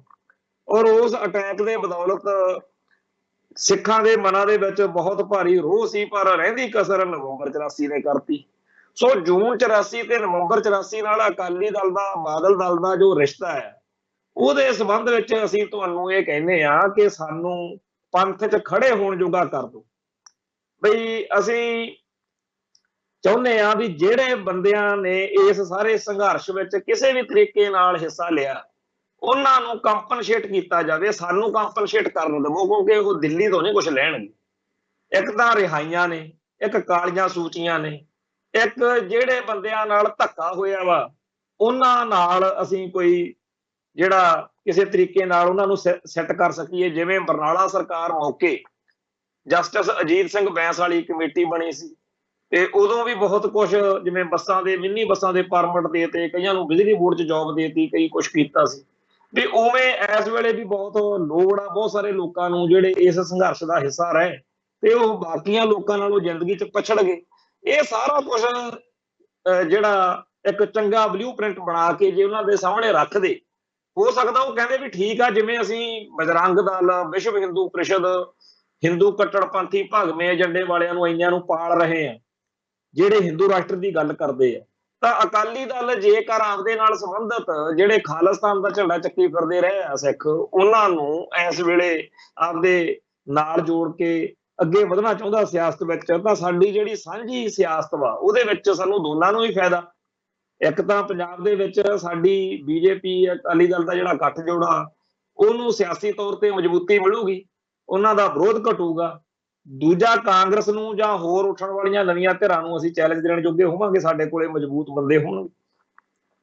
ਪਰ ਇਹਨਾਂ ਨੇ ਇਸ ਪਾਸੇ ਨਾ ਜਾਣਾ ਸੀ, ਨਾ ਇਹ ਜਾ ਸਕਦੇ ਸੀ, ਕਿਉਂਕਿ ਇਹਨਾਂ ਦੀ ਜ਼ਮੀਰ ਇਸ ਤਰੀਕੇ ਦੀ ਹੈ ਹੀ। ਇਹਨਾਂ ਲੋਕਾਂ ਨੇ ਉਲਟਾ ਜਿਹੜਾ ਸੀਗਾ ਕਾਲੀਆਂ ਸੂਚੀਆਂ ਦੀ ਥਾਂ ਤੇ ਚਿੱਟੀਆਂ ਸੂਚੀਆਂ ਵੀ ਬਣਾਤੀਆਂ ਵੀ ਜਿਹੜੇ ਪੰਜਾਬ ਦੇ ਵਿੱਚ ਸਿੱਖ ਐਕਟਿਵਿਸਟ ਆ ਚੱਕ ਲਓ ਫੜ ਲਓ। ਜਿਸ ਤਰੀਕੇ ਨਾਲ ਇਹਨਾਂ ਦੇ ਰਾਜ ਭਾਗ ਦੌਰਾਨ ਪੰਥਕ ਜਜ਼ਬੇ ਵਾਲਿਆਂ ਦੇ ਉੱਤੇ ਜ਼ੁਲਮ ਹੋਇਆ, ਜਿਸ ਤਰੀਕੇ ਦੇ ਨਾਲ ਜ਼ਾਲਮ ਜਿਹੜੇ ਲੋਕ ਸੀ ਉਹਨਾਂ ਨੂੰ ਦੁਬਾਰਾ ਇਹਨਾਂ ਵੱਡੀਆਂ ਪੋਸਟਾਂ ਦਿੱਤੀਆਂ, ਜਿਸ ਤਰੀਕੇ ਨਾਲ ਡੇਰਾਵਾਦ ਨੂੰ ਜਾਂ ਦੇਹਧਾਰੀ ਗੁਰੂਡਮ ਨੂੰ ਇਹਨਾਂ ਨੇ ਸਪੋਰਟ ਦਿੱਤੀ, ਜਿਸ ਤਰੀਕੇ ਨਾਲ ਈਸਾਈ ਵਰਤਾਰੇ ਨੂੰ ਤੇ ਹੋਰ ਪੰਥ ਦੁਖੀ ਧਿਰਾਂ ਧੜਿਆਂ ਨੂੰ ਹਮਾਇਤ ਦਿੱਤੀ, ਇਹ ਤਾਂ ਬਿਲਕੁਲ ਉਵੇਂ ਬਣ ਕੇ ਬਹਿ ਗਏ ਜਿਵੇਂ ਆਪਾਂ ਦੇਖਦੇ ਹਾਂ ਇਤਿਹਾਸ ਵਿੱਚ ਲਖਪਤ ਰਾਏ ਸੀ। ਲਖਪਤ ਰਾਏ ਮੁਗਲ ਜਾਂ ਮੁਸਲਮਾਨ ਨਹੀਂ ਸੀ, ਉਹ ਹਿੰਦੂ ਸੀ। ਔਰ ਉਹਨੇ ਜਦੋਂ ਖੱਤਰੀ ਹੋਣ ਕਰਕੇ ਉਹਦੇ ਲਾਹੌਰ ਦਰਬਾਰ ਦੇ ਵਿੱਚ ਉਹਦੀ ਪੁੱਛਗਿੱਛ ਵਧੀ, ਜਦੋਂ ਉਹ ਇੱਥੇ ਦੀਵਾਨ ਵਾਂਗੂ ਤੇ ਪੂਰਾ ਜਰਨੈਲ ਵਾਂਗੂ ਸੀਗਾ, ਤਾਂ ਉਹਨੇ ਉਸ ਮੌਕੇ ਸਿੱਖ ਕੌਮ ਦਾ ਨੁਕਸਾਨ ਕੀਤਾ। ਆਪਾਂ ਕੱਲ ਗੱਲ ਕੀਤੀ ਸੀ ਵੱਡੇ ਘੱਲੂਘਾਰੇ ਦੀ, ਜਿਵੇਂ ਉਹਨੇ ਮੁਗਲ ਦਰਬਾਰ ਦੇ ਵਿੱਚ ਪੱਗ ਲਾ ਕੇ ਮਾਰੀ ਕਿ ਮੈਂ ਤਾਂ ਹੁਣ ਜਿੰਨਾ ਟਾਈਮ ਸਿੱਖੀ ਖਤਮ, ਉਵੇਂ ਦਾ ਹੀ ਹਿਸਾਬ ਕਿਤਾਬ ਬਾਦਲ ਦਲ ਦਾ ਜਾਂ ਬਾਦਲ ਸਾਹਿਬ ਦਾ ਰਹੇ। ਇਹਨਾਂ ਨੇ ਪੰਥ ਦਾ ਭਲਾ ਨਹੀਂ ਕੀਤਾ, ਪੰਥ ਦਾ ਨੁਕਸਾਨ ਕੀਤਾ। ਜਿਹੜੀ ਆਪਾਂ ਗੱਲਬਾਤ ਕਰਕੇ ਹਟਿਆ ਵੀ ਜੇ ਐ ਕਰ ਲੈਂਦੇ, ਇਹ ਕਰਨੀ ਕੋਈ ਬਹੁਤੀ ਔਖੀ ਗੱਲ ਨਹੀਂ ਸੀ ਵੀ ਕੋਈ ਏਡਾ ਖਨੀ ਕੋਈ ਪਹਾੜ ਡਿੱਗ ਪੈਣਾ ਸੀ। ਪਰ ਇਹਨਾਂ ਦੇ ਇਰਾਦੇ ਹੋਰ ਨੇ। ਇਹਨਾਂ ਨੇ ਤਾਂ ਇਹ ਮੰਨਿਆ ਹੋਇਆ ਵੀ ਜਿਹੜੇ ਪੰਜਾਬ ਦੇ ਵਿੱਚ ਸੰਤ ਭਿੰਡਰਾਂ ਵਾਲਿਆਂ ਦੇ ਜਾਂ ਖਾਲਿਸਤਾਨੀ ਏਜੰਡੇ ਨਾਲ ਸੰਬੰਧਿਤ ਸਿੱਖ ਨੇ, ਇਹ ਸਾਡੇ ਦੁਸ਼ਮਣ ਨੇ। ਸਾਡੇ ਸੁਖਬੀਰ ਨੂੰ ਮੁੱਖ ਮੰਤਰੀ ਬਣਨ ਤੋਂ ਰੋਕਣਗੇ। ਜੇ ਖਾਲਿਸਤਾਨ ਦਾ ਝੰਡਾ ਹੋਰ ਉੱਚਾ ਹੋਇਆ ਤਾਂ ਸਾਡਾ ਤਾਂ ਕੰਮ ਹੀ ਖਰਾਬ ਹੋ ਜੂ। ਸੋ ਬਾਦਲ ਦਲ ਨੇ ਨਿੱਜੀ ਤੌਰ ਦੇ ਉੱਤੇ ਦੁਸ਼ਮਣ ਮੰਨਿਆ ਹੈ। ਸਾਨੂੰ ਇੱਥੇ ਬੈਠਿਆਂ ਨੂੰ ਕਾਂਗਰਸ ਦੇ ਬੀਜੇਪੀ ਦੇ ਜ਼ੁਲਮ ਤਾਂ ਝੱਲਣੇ ਹੀ ਪੈਂਦੇ ਨੇ, ਪਰ ਜੋ ਸਾਨੂੰ ਇਹਨਾਂ ਤੋਂ ਮਿਲਦਾ ਨਾ ਸ਼ਾਂਦਾ, ਉਹਦੀ ਤਾਂ ਬਾਤ ਹੀ ਕੁਛ ਹੋਰ। ਹਰ ਸਾਲ 6 ਜੂਨ ਨੂੰ ਜੋ ਕੁਝ ਇਹ ਕਰਦੇ ਰਹੇ ਆ ਵੀ ਇੱਥੇ ਕੋਈ ਸੰਤ ਭਿੰਡਰਾਂ ਵਾਲਾ ਦਾ ਨਾਂ ਲੈਣ ਵਾਲਾ ਵੜਨ ਨਹੀਂ ਦੇਣਾ। ਅਕਾਲ ਤਖਤ ਸਾਹਿਬ ਤੇ ਜੁੱਤੀ ਰੱਜ ਕੇ ਫੇਰਦੇ ਰਹੇ ਤੇ ਬਹੁਤ ਕੁਛ ਇੱਥੇ ਚੱਲਦਾ ਰਿਹਾ। ਤੋ ਇਹਨਾਂ ਸਮਿਆਂ ਵਿੱਚ ਇਹਨਾਂ ਨੇ ਬਾਦਲ ਦਲ ਵਾਲਿਆਂ ਨੇ ਸਿੱਖ ਸੰਘਰਸ਼ ਨਾਲ ਸੰਬੰਧਿਤ ਲੋਕਾਂ ਨੂੰ, ਧਿਰਾਂ ਨੂੰ, ਧੜਿਆਂ ਨੂੰ, ਵਰਤਾਰਿਆਂ ਨੂੰ ਬਹੁਤ ਜ਼ਖਮ ਦਿੱਤੇ। ਤੋ ਇਹਨਾਂ ਤੋਂ ਤਾਂ ਕੋਈ ਆਸ ਨਹੀਂ ਸੀਗੀ ਕਿ ਇਹ ਪ੍ਰੋਫੈਸਰ ਦਵਿੰਦਰਪਾਲ ਸਿੰਘ ਭੁੱਲਰ ਦੀ ਰਿਹਾਈ ਲਈ ਆਮ ਆਦਮੀ ਪਾਰਟੀ ਜਾਂ ਬੀਜੇਪੀ ਨਾਲ ਕੋਈ ਚੱਜ ਹਲਦੀ ਕਦੇ ਗੱਲ ਕਰਨਗੇ। ਜੇ ਕਰਨਗੇ ਤਾਂ ਸ਼ੋਸ਼ੇਬਾਜ਼ੀ ਕਰਨਗੇ ਜਾਂ ਸਾਡਾ ਕੰਮ ਖਰਾਬ ਕਰਨਗੇ। ਸੋ ਜੇਕਰ ਭਾਈ ਪਰਮਜੀਤ ਸਿੰਘ ਪੰਜਵੜ ਦੇ ਗਏ ਆ ਜਾਂ ਹੋਰ ਕਈ ਗੱਲਾਂ ਨੇ ਯਾਨੀ ਹਰਪ੍ਰੀਤ ਸਿੰਘ ਦੀਆਂ, ਤੋ ਅਸੀਂ ਇਹ ਸੋਚਦੇ ਹਾਂ ਕਿ ਪ੍ਰੋਫੈਸਰ ਭੁੱਲਰ ਦੀ ਰਿਹਾਈ ਵਾਲੇ ਮਸਲੇ ਉੱਤੇ ਇਹਨਾਂ ਨੂੰ ਗੱਲ ਕਰਨੀ ਚਾਹੀਦੀ ਸੀ। ਆਮ ਆਦਮੀ ਪਾਰਟੀ ਨਾਲ ਜੇ ਤਾਲਮੇਲ ਬਣਿਆ ਹੀ ਆ, ਪਿੱਛੇ ਜੇ ਜਦੋਂ ਭਾਈ ਅਮਰਤਪਾਲ ਸਿੰਘ ਵਾਲਾ ਪਵਾੜਾ ਪਿਆ ਉਦੋਂ ਵੀ ਜਿਹੜੇ ਸਰਕਾਰ ਦੇ ਅਫਸਰ ਆ ਉਹ ਆਏ ਸੀ, ਤੇ ਇਹਨਾਂ ਨਾਲ ਭਗਵੰਤ ਮਾਨ ਦੀ ਵੀ ਮੁੱਖ ਮੰਤਰੀ ਪੰਜਾਬ ਦੀ ਗੱਲਬਾਤ ਹੁੰਦੀ ਰਹਿੰਦੀ ਹੈ। ਸੋ ਇਹ ਇਕੱਲਾ ਪ੍ਰੋਫੈਸਰ ਭੁੱਲਰ ਵਾਲਾ ਮਸਲਾ ਨਹੀਂ, ਹੋਰ ਵੀ ਬਹੁਤ ਸਾਰੇ ਮਸਲੇ ਆ। ਜੇਕਰ ਖਿੜਕੀ ਖੁੱਲੀ ਰਹੂਗੀ, ਜੇਕਰ ਉਹਨਾਂ ਨਾਲ ਰਾਬਤਾ ਹੋਊਗਾ ਆਮ ਆਦਮੀ ਪਾਰਟੀ ਵਿਚਲੇ ਸਿੱਖਾਂ ਨਾਲ, ਤਾਂ ਹੋ ਸਕਦਾ ਕੋਈ ਇਸ ਤਰੀਕੇ ਦੀ ਗੱਲ ਬਣੇ। ਜਿਸ ਤਰੀਕੇ ਨਾਲ ਪ੍ਰੋਫੈਸਰ ਦਵਿੰਦਰਪਾਲ ਸਿੰਘ ਭੁੱਲਰ ਵਾਲਾ ਮਾਮਲਾ ਬੁਰੀ ਤਰ੍ਹਾਂ ਉਲਝ ਗਿਆ ਵਾ, ਰਿਹਾਈ ਦੇ ਕੋਈ ਆਸਾਰ ਨਹੀਂ ਬਣ ਰਹੇ, ਉਸ ਵਿੱਚ ਸਾਨੂੰ ਕੋਈ ਵਿਚਾਲੇ ਬੰਦਾ ਦਿਖ ਵੀ ਨਹੀਂ ਰਿਹਾ। ਸੋ ਜੇਕਰ ਇਸ ਮਾਹੌਲ ਵਿੱਚ ਗਿਆਨੀ ਹਰਪ੍ਰੀਤ ਸਿੰਘ ਉੱਥੇ ਜਾਣ ਦੀ ਬਜਾਏ ਕੋਈ ਹੋਰ ਸਲੀਕੇ ਵਾਲਾ ਰਾਹ ਲੱਭਦੇ ਜਿਹਦੇ ਨਾਲ ਇਹਨਾਂ ਦੇ ਅਹੁਦੇ ਨਾਲ ਵੀ ਨਿਆਂ ਹੁੰਦਾ ਤੇ ਗੱਲ ਵੀ ਬਣੀ ਰਹਿੰਦੀ, ਤਾਂ ਸਾਨੂੰ ਚੰਗਾ ਲੱਗਦਾ। ਸਾਡੇ ਸਿੱਖ ਜਜ਼ਬਾਤਾਂ ਨੂੰ ਠੇਸ ਤਾਂ ਉਹ ਸਾਰਾ ਕੁਝ ਦੇਖ ਕੇ ਪਹੁੰਚੀ ਹੈ ਜੋ ਕੁਝ ਉੱਥੇ ਵਾਪਰਿਆ। ਬੇਸ਼ੱਕ ਸਾਡੀਆਂ ਆਪਦੀਆਂ ਸੋਚਾਂ ਨੇ ਇਸ ਮਸਲੇ ਬਾਰੇ ਕਿ ਗਿਆਨੀ ਹਰਪ੍ਰੀਤ ਸਿੰਘ ਨੂੰ ਅਕਾਲ ਤਖਤ ਸਾਹਿਬ ਦਾ ਜਥੇਦਾਰ ਕਿਵੇਂ ਥਾਪਿਆ ਗਿਆ ਜਾਂ ਬਾਦਲ ਦਲ ਦੇ ਕੀ ਸਰੋਕਾਰ ਨੇ। ਸਾਨੂੰ ਤਾਂ ਉਦੋਂ ਵੀ ਮਾੜਾ ਲੱਗਿਆ ਸੀ ਜਦੋਂ ਇਹ ਬਾਦਲ ਸਾਹਿਬ ਦੇ ਉੱਥੇ ਘਰੇ ਗਏ ਆ ਜਾਂ ਹੋਰ ਚੱਕਰ, ਪਰ ਇਸ ਮਸਲੇ ਉੱਤੇ ਜਦੋਂ ਇਹ ਹੁਣ ਭਾਈ ਪਰਮਜੀਤ ਸਿੰਘ ਪੰਜਵੜ ਦੇ ਘਰ ਚਲੇ ਗਏ, ਤਾਂ ਇਹ ਅਸੀਂ ਹੁਣ ਫੇਰ ਉਸ ਗੱਲ ਤੇ ਆਈਏ ਜਿਹੜੀ ਮੁੱਖ ਗੱਲ ਆ ਕਿ ਸੇਵਾ ਨਿਯਮਾਂ ਦੀ ਬੜੀ ਲੋੜ ਆ। ਉਹਦੇ ਵਿੱਚ ਫਿਰ ਇਹ ਗੱਲ ਨਿਸ਼ਚਿਤ ਹੋ ਜਾਊਗੀ ਕਿ ਉਹ ਕਿੱਥੇ ਜਾ ਸਕਦੇ ਆ ਜਾਂ ਕਿੱਥੇ ਨਹੀਂ ਜਾ ਸਕਦੇ। ਪਰ ਇਹ ਗੱਲ ਅਜੇ ਜਿਹੜਾ ਹੈਗਾ ਲੋਕਾਂ ਦੇ ਸਮਝ ਨਹੀਂ ਪੈ ਰਹੀ। ਬਹੁਤ ਸਾਰੇ ਭੈਣ ਭਰਾ ਜਿਹੜੇ ਨੇ ਉਹ ਉਹਨਾਂ ਲੋਕਾਂ ਦੀ ਖਿੱਲੀ ਉਡਾਉਂਦੇ ਆ, ਮਜ਼ਾਕ ਉਡਾਉਂਦੇ ਆ ਜਿਹੜੇ ਵਿਧੀ ਵਿਧਾਨ ਦੀ ਗੱਲ ਕਰਦੇ ਆ ਵੀ ਲਓ ਇਹ ਵਿਧੀ ਵਿਧਾਨ ਦੀ ਮਹਾਰਨੀ ਗਾਈ ਜਾਂਦੇ ਆ, ਇਹ ਐ ਨਹੀਂ ਕਰਦੇ ਉਹ ਨਹੀਂ ਕਰਦੇ। ਜਦੋਂ ਕਿ ਜਿਹੜਾ ਭਾਈ ਦਲਜੀਤ ਸਿੰਘ ਬਿੱਟੂ ਵਾਲਾ ਗਰੁੱਪ ਆ, ਉਹਨਾਂ ਨੇ ਵੀ ਇੱਕ ਪੰਥ ਸੇਵਕਾਂ ਦਾ ਗਰੁੱਪ ਬਣਾਇਆ। ਉਹ ਵੀ ਪਿਛਲੇ ਲੰਮੇ ਅਰਸੇ ਤੋਂ ਅੱਡ ਅੱਡ ਸ਼ਹਿਰਾਂ ਪਿੰਡਾਂ 'ਚ ਜਾ ਕੇ ਮੀਟਿੰਗਾਂ ਕਰ ਰਹੇ ਨੇ, ਗਰਾਊਂਡ ਲੈਵਲ ਤੇ ਜੋ ਜਾ ਕੇ, ਚਾਹੇ ਕਿਤੇ 2 ਸਿੱਖ ਨੇ, ਚਾਹੇ 20 ਸਿੱਖ ਨੇ, ਚਾਹੇ 200 ਆ, ਉਹਨਾਂ ਨੂੰ ਮਿਲ ਕੇ ਆਪਦਾ ਪੱਖ ਸਮਝਾਉਂਦੇ ਆ ਕਿ ਅਕਾਲ ਤਖਤ ਸਾਹਿਬ ਦਾ ਜਿਹੜਾ ਕੇਂਦਰੀ ਸੱਦਾ ਧੁਰਾ ਵੀ ਦਿੱਲੀ ਦਰਬਾਰ ਸਾਡੀਆਂ ਸਿੱਖ ਸੰਸਥਾਵਾਂ ਨੂੰ ਕਮਜ਼ੋਰ ਕਰ ਰਿਹਾ ਜਾਂ ਪਲਿਊਟ ਕਰ ਰਿਹਾ, ਜਾਣੀ ਕਿ ਉੱਥੇ ਆਪਦੇ ਬੰਦਿਆਂ ਨੂੰ ਜਿਹੜਾ ਹੈਗਾ ਐਡਜਸਟ ਕਰ ਰਿਹਾ। ਉਸ ਤੋਂ ਅਗਲੀ ਗੱਲ ਹੋਰ ਬੜੀ ਖਤਰਨਾਕ ਆ, ਜਿਹੜੇ ਬੰਦੇ ਸ਼੍ਰੋਮਣੀ ਕਮੇਟੀ ਜਾਂ ਕਿਸੇ ਹੋਰ ਸੰਸਥਾ ਦੇ ਵਿੱਚ ਨੇ, ਉਹਨਾਂ ਦੀਆਂ ਵਫਾਦਾਰੀਆਂ ਖਰੀਦੀਆਂ ਜਾ ਰਹੀਆਂ ਨੇ ਵੀ ਸਾਤੋਂ ਲਓ ਜਿੰਨੇ ਪੈਸੇ ਲੈਣੇ ਆ, ਦੂਜੇ ਪਾਸੇ ਨੂੰ ਛੱਡੋ, ਇੱਧਰ ਭੁਗਤੋ। ਇਹ ਜਿਹੜਾ ਸਾਰਾ ਕੁਛ ਆ ਇਹ ਵਿਦੇਸ਼ਾਂ 'ਚ ਵੀ ਹੋ ਰਿਹਾ। ਕੈਨੇਡਾ, ਅਮਰੀਕਾ ਤੇ ਹੋਰਨਾਂ ਮੁਲਕਾਂ 'ਚ ਬੜੇ ਸਿੱਖ ਨੇ ਜਿਨ੍ਹਾਂ ਦੇ ਪੱਗਾਂ ਸਾਡੇ ਨਾਲੋਂ ਵਧੀਆ ਨੇ, ਦਾਤਰੇ ਕਿਰਪਾਨਾਂ ਵੀ ਹੋਣਗੀਆਂ, ਪਰ ਉਹ ਭਾਰਤੀ ਹਕੂਮਤ ਪ੍ਰਤੀ ਵਫਾਦਾਰ ਨੇ ਤੇ ਸਿੱਖੀ ਦੀ ਮੁੱਖ ਧਾਰਾ ਨਾਲ ਦੁਸ਼ਮਣੀ ਕਮਾ ਰਹੇ। ਅਮਰੀਕਾ ਦੇ ਵਿੱਚ ਪਿੱਛੇ ਜੇ ਇੱਕ ਚਰਚਾ ਹੋਈ ਹੈ ਨਾ ਵੀ ਜਿਹੜਾ ਇੱਕ ਜਾਤ ਪਾਤ ਦੇ ਆਧਾਰ ਦੇ ਉੱਤੇ ਇੱਕ ਬਿੱਲ ਅੱਗੇ ਆਇਆ, ਉਸ ਬਿੱਲ ਦੇ ਖਿਲਾਫ ਜਿਨ੍ਹਾਂ ਸਿੱਖਾਂ ਨੇ ਵੋਟਿੰਗ ਕੀਤੀ ਹੈ ਜਾਂ ਉਹਦਾ ਵਿਰੋਧ ਕੀਤਾ, ਆਪਣਾ ਸਭ ਦਾ ਇਸ ਗੱਲ ਦੇ ਵਿੱਚ ਕੋਈ ਆਪਾਂ ਨੂੰ ਹੋਣਾ ਨਹੀਂ ਚਾਹੀਦਾ ਹੈਗਾ ਵੀ ਇਹ ਕੌਣ ਨੇ। ਉਹ ਭਾਰਤੀ ਹਕੂਮਤ ਦੇ ਕਹਿਣ ਤੇ ਹੀ ਕਰ ਸਕਦਾ, ਕਿਉਂਕਿ ਕੋਈ ਸਿੱਖ ਹੋ ਹੀ ਨਹੀਂ ਸਕਦਾ ਜਿਹੜਾ ਜਾਤ ਪਾਤ ਦੇ ਹੱਕ ਵਿੱਚ ਖੜੇ, ਜਾਤ ਪਾਤ ਦੇ ਖਿਲਾਫ ਖੜੂਗਾ ਸਿੱਖ। ਭਾਰਤੀ ਹਕੂਮਤ ਕਿਉਂਕਿ ਬ੍ਰਾਹਮਣਵਾਦ ਤੋਂ ਸੇਧ ਲੈਂਦੀ ਆ, ਉਹ ਜ਼ਰੂਰ ਇਹ ਜਿਹੀਆਂ ਗੱਲਾਂ ਕਰਦੇ ਕਰਾਉਂਦੇ। ਖੈਰ, ਭਾਈ ਪਰਮਜੀਤ ਸਿੰਘ ਪੰਜਵੜ ਦੇ ਘਰ ਗਿਆਨੀ ਹਰਪ੍ਰੀਤ ਸਿੰਘ ਦਾ ਜਾਣਾ ਇਸ ਸਾਰੇ ਘਟਨਾਕ੍ਰਮ ਦੇ ਵਿੱਚ ਇੱਕ ਮੋੜ ਆ। ਇਸ ਗੱਲ ਤੋਂ ਹੁਣ ਜਿਹੜੀ ਅਗਲੀ ਗੱਲ ਆਪਾਂ ਚਰਚਾ ਕਰਨੀ ਆ ਉਹ ਹੈਗਾ ਰਾਜਪੁਰੇ ਵਾਲਾ ਕਾਂਡ।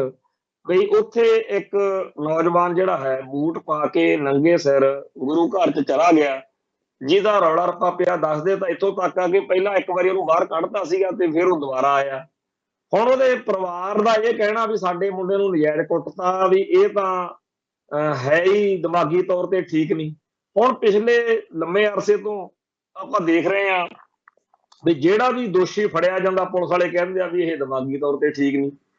ਹੁਣ ਇਹ ਤਾਂ ਕਦੇ ਨਾ ਕਦੇ ਹੋਣਾ ਹੀ ਆ ਵੀ ਕੋਈ ਅਸਲ ਵਿੱਚ ਵੀ ਦਿਮਾਗੀ ਤੌਰ ਤੇ ਠੀਕ ਨਾ ਹੋਵੇ ਤੇ ਉਹਦੀ ਕਿਸੇ ਹਰਕਤ ਕਰਕੇ ਗੜਬੜ ਹੋ ਜੇ। ਪਰ ਅਸੀਂ ਇੱਕ ਗੱਲ ਜ਼ਰੂਰ ਕਹਿਣੀ ਚਾਹੁੰਦੇ ਆ ਕਿ ਅਸੀਂ ਬੜਾ ਦੇਖੀਦਾ ਆਲੇ ਦੁਆਲੇ ਗੁਰਦੁਆਰਿਆਂ ਦੇ ਵਿੱਚ ਜਾਂ ਇੱਥੇ ਦਰਬਾਰ ਸਾਹਿਬ ਜਾਈਦਾ ਜ਼ਿਆਦਾ ਅੰਮ੍ਰਿਤਸਰ ਰਹਿਣ ਕਰਕੇ, ਬੜੇ ਇਹੋ ਜਿਹੇ ਲੋਕ ਜਿਹੜੇ ਦਿਮਾਗੀ ਤੌਰ ਤੇ ਜਾਂ ਠੀਕ ਨਹੀਂ ਹੈਗੇ, ਪਰ ਉਹਨਾਂ ਨੂੰ ਇਹ ਜ਼ਰੂਰ ਪਤਾ ਵੀ ਗੁਰੂ ਘਰ ਵਾ, ਇੱਥੇ ਸਿਰ ਢੱਕ ਕੇ ਰਹਿਣਾ ਜਾਂ ਨੰਗੇ ਪੈਰ ਜਾਣਾ ਵਾ ਤੇ ਆਪਾਂ ਇੱਥੇ ਜਲ ਪਾਣੀ ਛਕਦੇ। ਉਹ ਤਾਂ ਗੁਰੂ ਘਰ ਨੂੰ ਜਾਂ ਝੰਡੇ ਨੂੰ, ਨਿਸ਼ਾਨ ਸਾਹਿਬ ਨੂੰ ਦੇਖ ਕੇ ਖੁਸ਼ ਹੀ ਬੜੇ ਹੋ ਜਾਂਦੇ ਆ ਵੀ ਇਹ ਲੈ ਗਏ ਤੋਂ ਰੋਟੀ ਪਾਣੀ ਮਿਲੂ।